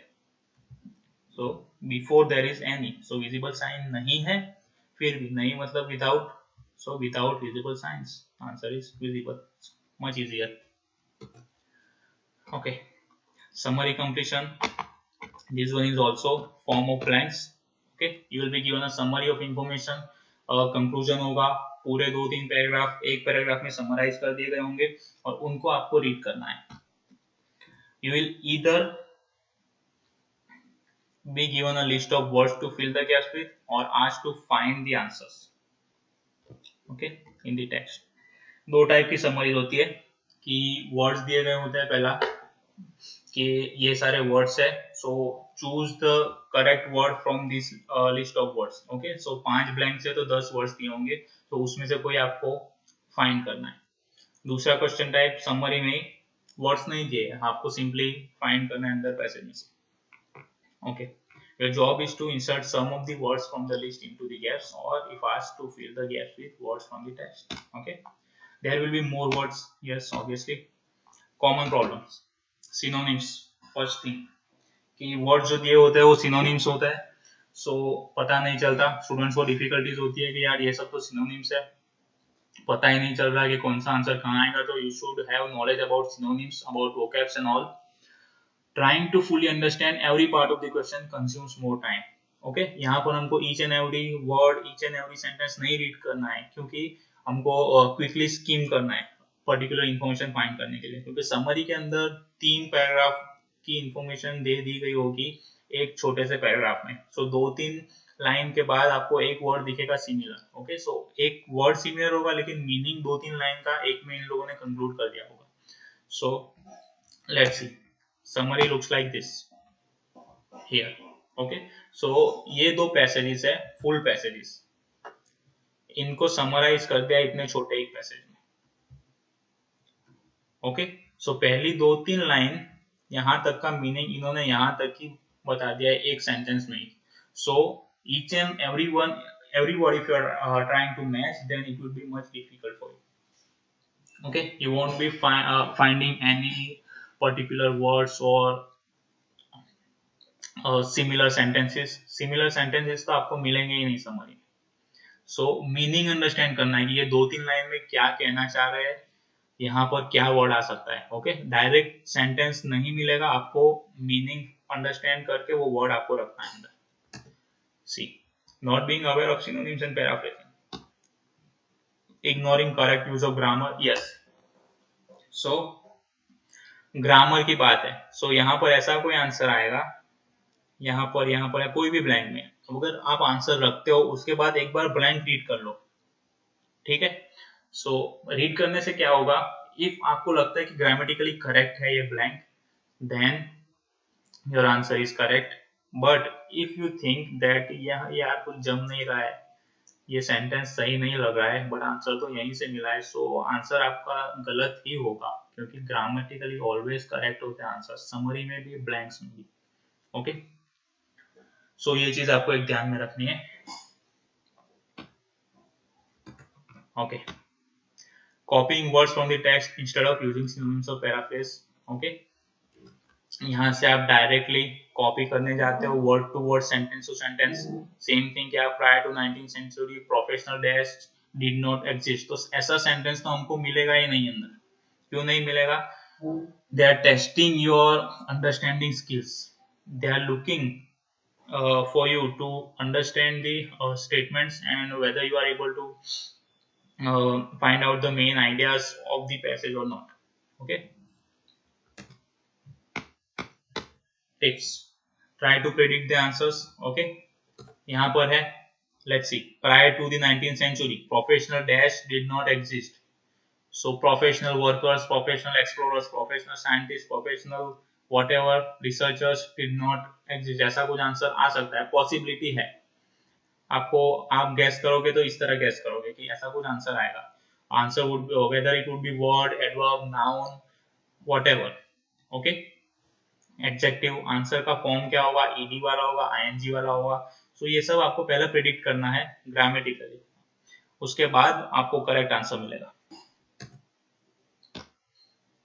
Should the gap be filled with a verb, noun? Okay, as I mentioned, if you get a list of words. Okay, अगर आपको ये वर्ड ये आंसर्स देने के लिए एक वर्ड का लिस्ट मिलता है कि इनमें से फाइंड आउट करो, आंसर्स दो, सो it would be much easier for you, क्योंकि आप वर्ड्स एक एक वर्ड फिट करके देख लो, ग्रामेटिकली जितने करेक्ट होते हैं वो रखो साइड पर, नहीं हो रहे उनको रखो एक बार।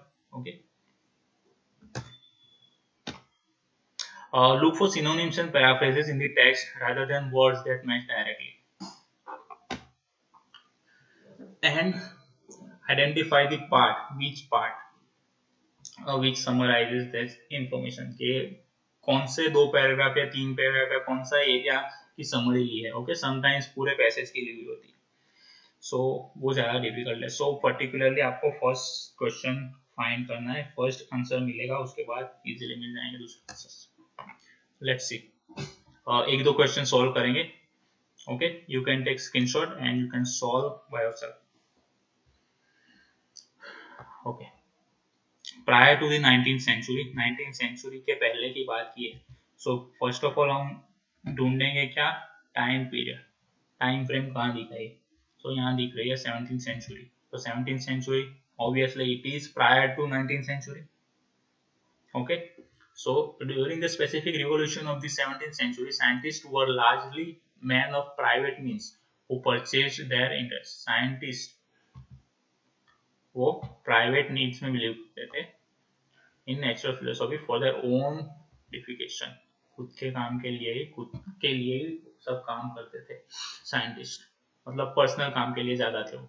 हाँ, only in the past century और to has it become possible to make a living from investigating the working of nature. Okay, modern science was in other words built on the work of amateurs.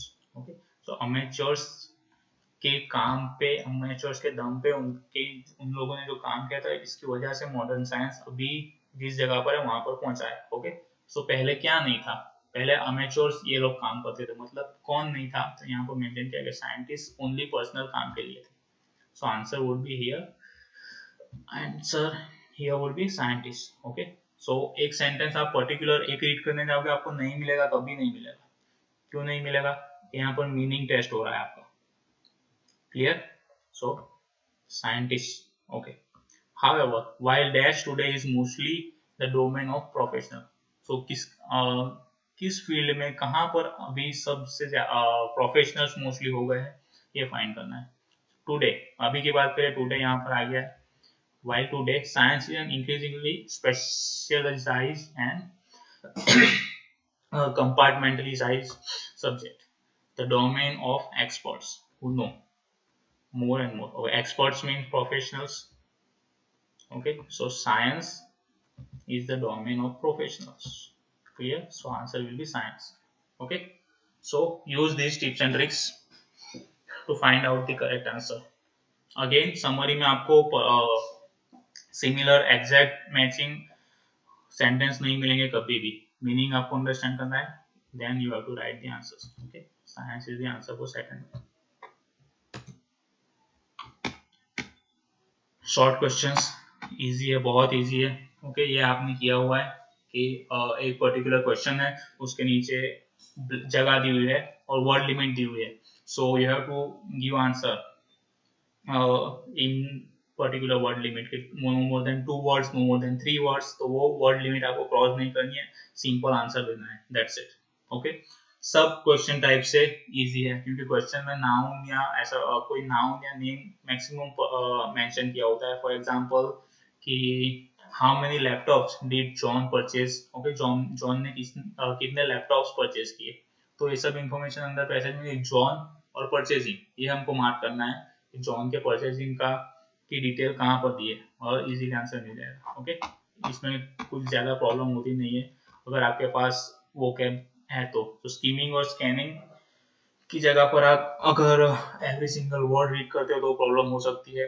Synonyms तो problem है ही हर एक question type में। Okay, या एक mistake कर सकते हो आपके गोइंग ओवर वर्ड लिमिट, अगर वर्ड लिमिट के ऊपर आप जाते हो तो it would be a bigger mistake and question answer आपका डायरेक्टली रॉन्ग हो जाएगा। ओके, कोई वर्ड और सेंटेंस आपको पता नहीं चलता है तो पैनिक कर जाते हो, नहीं पैनिक करना है, उसके आसपास की इंफॉर्मेशन रीड करके जस्ट एक अजम्पशन कर लेना है, अज्यूम कर लेना है कि यार इसका मीनिंग यही हो सकता है।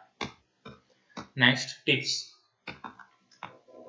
you should use same tips for as blanks में जो टिप्स आपने यूज की सेम शॉर्ट क्वेश्चन में यूज करनी है। ऑब्वियसली यहाँ पर भी काइंड ऑफ ब्लैंक्स है लेकिन यहाँ पर कुछ ग्रामर आपको नहीं मैच करना है, जो एक दो या तीन वर्ड जो है वो आपको फाइंड करना है डायरेक्टली और रख देना है। ओके, सबसे इजी है, इसमें कुछ ज्यादा टेंशन लेने वाले जैसा है नहीं। ओके, और बहुत कॉमन नहीं होता है ये आंसर, कभी कभी मतलब पैसेज में 2-3 क्वेश्चन हो जाते हैं शॉर्ट क्वेश्चन, उससे ज्यादा नहीं होना। Labeling a diagram, yes, this one is quite interesting। यहाँ पर क्या दिया होगा, आपको एक डायग्राम दिया होगा और उसमें सब ब्लैंक्स दी हुई होगी थोड़ी, so some parts would be mentioned and some will be absent। okay, so you have to identify what parts are missing, what is the name of that particular part or particular location, and you have to skim the text and find out the answer, find out that particular word, and you can put it into the question। okay, there are three kind of diagrams you might get। first one, a technical drawing of a machine or invention। okay, we'll see ये type का हम देखेंगे अभी। something from the natural world, मतलब कोई life cycle है किसी की, बीटल कोई एनिमल है, उसके legs, tail, teeth, such kind of things दिखाई है, उसको हमको मेंशन करना है, उसकी स्किन। ओके, और कोई पर्टिकुलर प्लान और डिजाइन है कोई बिल्डिंग का, कोई पर्टिकुलर जगह का, सो ये such kind of things are given in your question paper. Okay, test, ये चीज क्या टेस्ट करती है, तो आपकी ability to cope with similar unfamiliar concepts. आप एबल हो रिलेशनशिप फाइंड करने के लिए कि भाई ये यहाँ पर पैराग्राफ है, उसमें जो मेंशन किया है वो किस तरह से रिलेट करता है डायग्राम को। Okay, kind of diagram description, whether you are able to understand the diagram description and find out the words or not। whether you are able to locate the correct part of the text and that contains the appropriate information। okay, problem क्या, problem इसमें ज्यादा कुछ नहीं होती है, problem तब तक ही होती है जब तक हमको पर्टिकुलर वर्ड या पर्टिकुलर लोकेशन नहीं मिलती। एक बार लोकेशन मिल गई फिर आंसर्स इजीली मिलेंगे। हाँ, लेकिन वन थिंग कि यहाँ पर ऑलवेज आंसर सीक्वेंस में नहीं होंगे, आंसर्स ऊपर नीचे हो सकते हैं। ओके, सो कीवर्ड्स आपको फाइंड करने हैं जो क्वेश्चन में। हम देखते हैं अभी एक बहुत अच्छा एग्जांपल इसका। सी, first let's look at tips and then we'll go to example। okay, so first of all you must check word limit। okay, कि word limit क्या है, हाईलाइट करो जो लेबल्स है, जो कीवर्ड्स है वो सब। then scan the text and identify where the information is located and mark the area। okay, पूरा पैसेज होगा, पूरा पैराग्राफ होगा, उसमें से एक पर्टिकुलर एरिया होगा, एक या दो पैराग्राफ जहां पर वो इंफॉर्मेशन मेंशन की गई होगी। See here, so full paragraph में से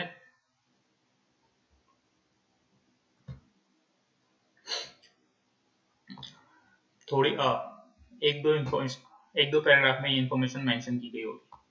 सी, ये पूरा पैसेज था, उसमें से मैंने ये एक पैराग्राफ उठाया है। ओके, यहाँ पर इस मैकेनिज्म की इंफॉर्मेशन मेंशन की है। सो let's C keywords. So handles, क्या पहला बोला, keywords, handles of pumps materials is ये पंप का जो मटेरियल है उसका हैंडल्स कैसे है, किस चीज से बने। सो लेट्स सी हैंडल्स, हैंडल्स कहाँ मेंशन किया है,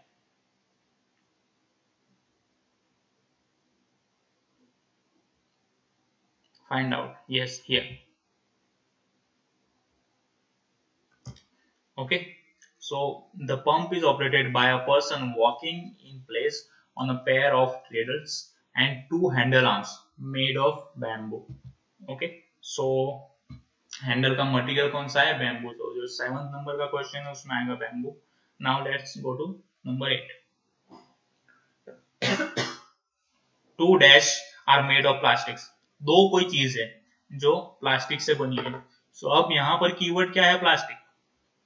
सो मिल गया प्लास्टिक। नाउ आ जाओ फुल स्टॉप पर, यस।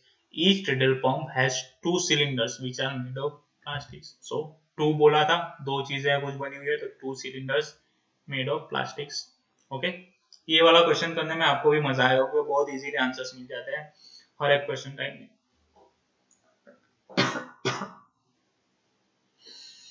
ओके, सो यहाँ के कीवर्ड्स यूज करो, फाइंड करो यहाँ और write down the correct answer. Okay, you can take screenshot if you want to try by yourself. Okay,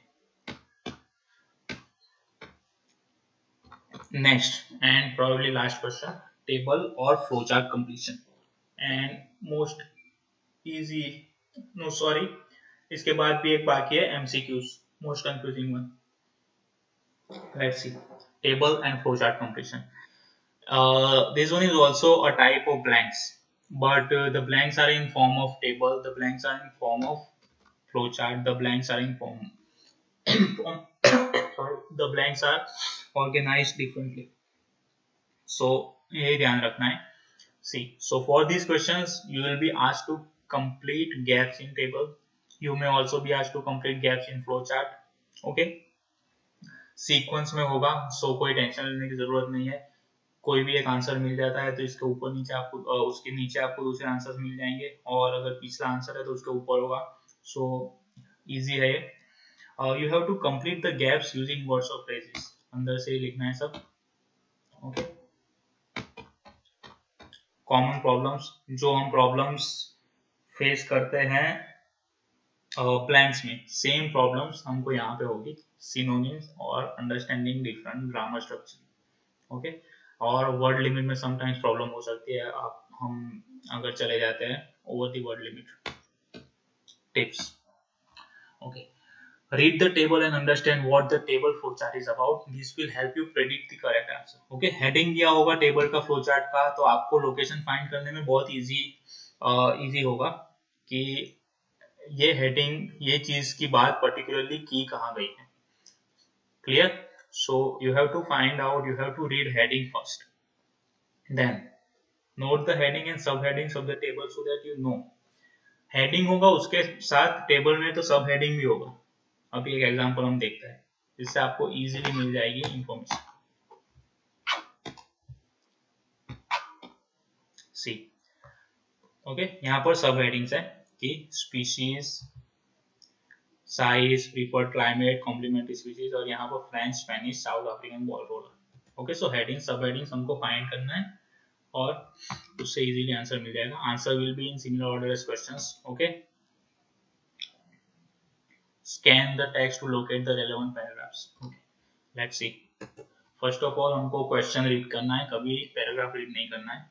so species की बात की है, French, Spanish, South African ball roller, उनकी साइज की बात है, उनका क्लाइमेट की बात है, कॉम्प्लीमेंट्री स्पीशीज की बात है कि कौन सी स्पीशीज के साथ वो काम करते हैं, कौन सी स्पीशीज साथ में होती है, start of active period, number of generations per year. Okay, so French, so let's see where is the word French here. Okay, read. In the cooler environments of the state of Victoria, the large French species 2.5 centimeter long. So यहाँ पर भी आ गया 2.5 centimeter long. Okay. Now हमको now we are sure कि हम correct track पर है, हमको French मिल गया और वो 2.5 centimeter long है, वो sentence भी मिल गया है. Next is match with smaller half this size temperate climate Spanish species. वो किसके साथ मैच की जा रही है? स्पेनिश स्पीशीज के साथ। तो उसकी कॉम्प्लीमेंट्री स्पीशीज है स्पेनिश, ये चीज भी मिल रही है हमको। ओके, और हाफ दिस साइज बोला है, मतलब कि 2.5 से हाफ स्पेनिश की साइज है, मतलब अगर यहाँ पर स्पेनिश की 1.5। Okay, so now we are sure we are at exact location. Okay, so the former are slow to, यहाँ पर दो species mention की, French, यहाँ पर Spanish. So let's see, the former are slow to recover from the winter cold, temperate, sorry एक answer miss हो गया, temperate climate Spanish species. सो Spanish species का क्लाइमेट कौन सा है? टेम्परेट। क्लियर? सो स्पेनिश में आ जाएगा यहाँ पर temperate. Next, the former are slow to recover from the winter cold and produce only 1 or 2 generations. Former means कि जो पहले मेंशन किया गया है वो, ये सेंटेंस स्ट्रक्चर मैंने बताया था आपको आई थिंक राइटिंग में, the ones in FLD, and Rohit sir ने आपको बताया होगा फॉर्मर लेटर। ओके, सो फॉर्मर मीन्स जो नाम पहले मेंशन किया था, पहले मेंशन किया है फ्रेंच का, तो former are slow to recover from the winter cold and produce only 1 or 2 generation. So French की बात की गई है, सो 1 or 2 जनरेशन प्रोड्यूस करती है ओनली लेट स्प्रिंग में। Okay, now the latter means Spanish की बात की है, सो Spanish is here and so the latter which multiply rapidly in early spring produce 2 to 5 generation. So यहाँ पर आ गया था वो आंसर टेम्परेट क्लाइमेट, यहाँ पर आ गया early spring and produce 2 to 5 generation. Okay, so last answer, number of annual generation here, it will be 2 to 5. Clear? So it is easier than you think.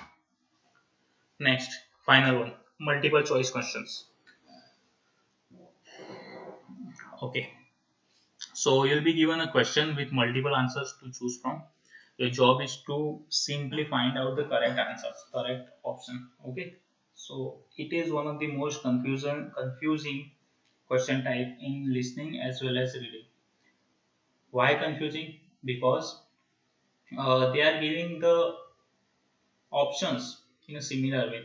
They are using the same words, sometimes similar sentence structure, and the options and the words are quite close, much closer to each other. Okay, so sometimes if you don't have proper understanding of the words and the sentences, then you won't be able to find out the difference. So the biggest tip for MCQ is you should know what are the differences between such options. Okay, common problems क्या है? Mistakes क्या करते हैं हम लोग कि read करते हैं टेक्स्ट पहले। सो अगेन एमसीक्यू में भी हमको क्वेश्चन पहला रीड करना है, टेक्स्ट नहीं। ओके, और कुछ क्वेश्चन हमको कंफ्यूजिंग लगते तो छोड़ देते हैं उनको, ABCD कुछ नहीं। So I would suggest you always write an answer, never leave any question. Okay, अगर आप छोड़ते हो किस क्वेश्चन को तो डायरेक्टली आपका लॉस हो गया, वो आंसर गलत पड़ जाएगा। बीइंग ट्रिक्ड बाय डिस्ट्रैक्टर्स, डिस्ट्रैक्टर्स बहुत सारे होंगे। ओके, क्वालिफाइंग वर्ड्स मैंने बोला ना आगे कि almost, every time, everywhere, occasionally, optional, usually, such kind of word जो है जो फर्क करते हैं दो ऑप्शंस के अंदर। ओके, सो ये सारे डिस्ट्रैक्टर्स हैं। नॉट रीडिंग द क्वेश्चंस और टेक्स्ट केयरफुली, बिगेस्ट प्रॉब्लम, हम केयरफुली रीड नहीं करते क्वेश्चन, एक दो वर्ड रीड करते हैं, टेक्स्ट में देखते हैं एक दो वर्ड मैच हो रहा है, ऑप्शन के साथ मैच हो रहा है, आंसर दे देते, लेकिन मीनिंग हम अंडरस्टैंड नहीं करते। You should understand meaning, not the text only. Okay, and difference. So let's C MCQ here. Here are 2 MCQs and we have 2 paragraphs. Okay, so we'll follow tips, read the questions and options carefully before you read the test. Let's see, चलो read करते हैं हम। People went to Gimbals to buy a ball pen because, वो लोग Gimbals गए ball pen bye करने के लिए, क्यों वो लोग Gimbals गए बॉल पेन बाय करने के लिए, ये हमको फाइंड करना है क्वेश्चन में। They couldn't get them anywhere else, दूसरे कहीं नहीं मिलती थी ball pens, they had been told how good the pens were. उनको ऐसा बताया गया था कि पेन्स कितनी अच्छी है. They had never seen a ball point pen before. उन्होंने पहले कभी पेन देखा ही नहीं था. Last one, they thought the price was good. उनको लगा कि प्राइस कम. Okay, understand कर लिया हमने properly. Now mark the keywords in question, not options. Okay, so Gimbals and to buy a ball pen. Let's see, where is Gimbals? Here. Gimbals or Gimbals, it's a noun, so you can pronounce anyway. The day before, Gimbals or Gimbals had placed a full-page advertisement in the New York Times for a wonderful new invention. तो इस यहाँ से कुछ idea नहीं है, ऊपर से read करो. One morning in 1945, a crowd of 5,000 people jammed the entrance of Gimbals department store in New York. बहुत ज्यादा लोग, 5,000 लोग आ गए थे पेन किम्बल्स के डिपार्टमेंट पर, स्टोर पर. क्यों? द डे बिफोर, उसके एक दिन पहले क्या हुआ था, एक एडवर्टाइजमेंट पोस्ट की थी. उस एडवर्टाइजमेंट में क्या था, वंडरफुल न्यू इन्वेंशन मेंशन किया था, और वो क्या था, ball point pen. Okay, so the advertisement describe the pen as fantastic and miraculous. So बहुत अच्छी पेन है, ऐसा डिस्क्राइब किया था एडवर्टाइजमेंट के अंदर. ओके, तो कौन सा मैच हो रहा है, ऑप्शन सी. यहाँ पर आगे ऑल्दो दे वर एक्सपेंसिव थी, मतलब ऑप्शन प्राइस वाला ऑप्शन डिलीट हो जाएगा, निकल जाएगा. So A B C, all 1,000 pens in stock were sold on the first day. So यहाँ पर कौन सा मैच हो रहा है, मैच हो रहा है बी. They had been told how good the pens were. क्यों? यहाँ पर बताया उन्होंने कि पेन्स कितनी अच्छी थी, फैंटास्टिक एंड मिराकुलस थी. सो ये उनको बताया गया था कि पेन बहुत ही ज्यादा अच्छी है, इसलिए वो लोग गए थे बाय करने के लिए. Okay, next one, why were early ball point pens not produce commercially produce क्यों नहीं हुई, सेल क्यों नहीं हुई ये सारी pens. Okay, so let's see. Never produced, यहाँ पे कीवर्ड मिल गया हमको क्वेश्चन का. एज आई मेंशन्ड कि you should look for keywords of question, not the options. Okay, however, his pen was never produced, and efforts by other people to produce a commercially successful one failed too. Why? The main problem was, here they mentioned the problem, the issue. Why wasn't the pen produced? So the main problem was with the ink. If it was too thin, बहुत पतली थी, then ink leaked out of the pen. पतली थी तो बाहर निकल जाती थी. If the ink was too thick थी, it didn't come out of the pen at all.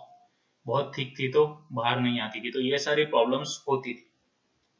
Okay, so nobody wanted to buy one. नहीं मेंशन किया है. कॉस्ट की भी बात नहीं गई है, की है ये वाले पेन में. कॉस्ट की बात थी ऊपर वाले में, स्टिल वो तो बाय की हमने. Use too much ink. ना इनकी बात की है, लेकिन टू मच नहीं कहा. इन्होंने दो चीज किया, कम होती थी, पतली होती थी तो प्रॉब्लम होती थी, ठीक होती थी तो प्रॉब्लम होती थी. मतलब उसका वर्किंग प्रॉपर नहीं था. पतली होती थी तो ज्यादा, मतलब इंक निकल जाती थी. ठीक होती थी तो लिखा नहीं जाता था, मतलब वर्क नहीं कर रही थी proper. So they didn't work properly. That's why never produced. Okay, so here are the tips for all the question types. Okay, so today we learned that what question types require the text to be read first, what question types need the sentences, or sorry, the questions to be read first. Okay, so ये सारी tips है according to me to save your time in reading. Okay, and for vocabs, मैंने आगे बोला था कि vocabs के लिए आपको क्या करना चाहिए. So there are a lot of editorials, like there are a lot of sites, news sites, The Guardian, The Hindu. Okay, ये दो है जो बहुत अच्छे, जिसके एडिटोरियल पेज बहुत ही अच्छे होते हैं, और उसके अंदर जो कंटेंट होता है वो बहुत इंटरेस्टिंग होता है. As well as the vocab जो यूज करते हैं वो सिमिलर, जो आईएलटीएस में वोकैब यूज होती है, सेम लेवल की वोकैब यूज होती है. सो एक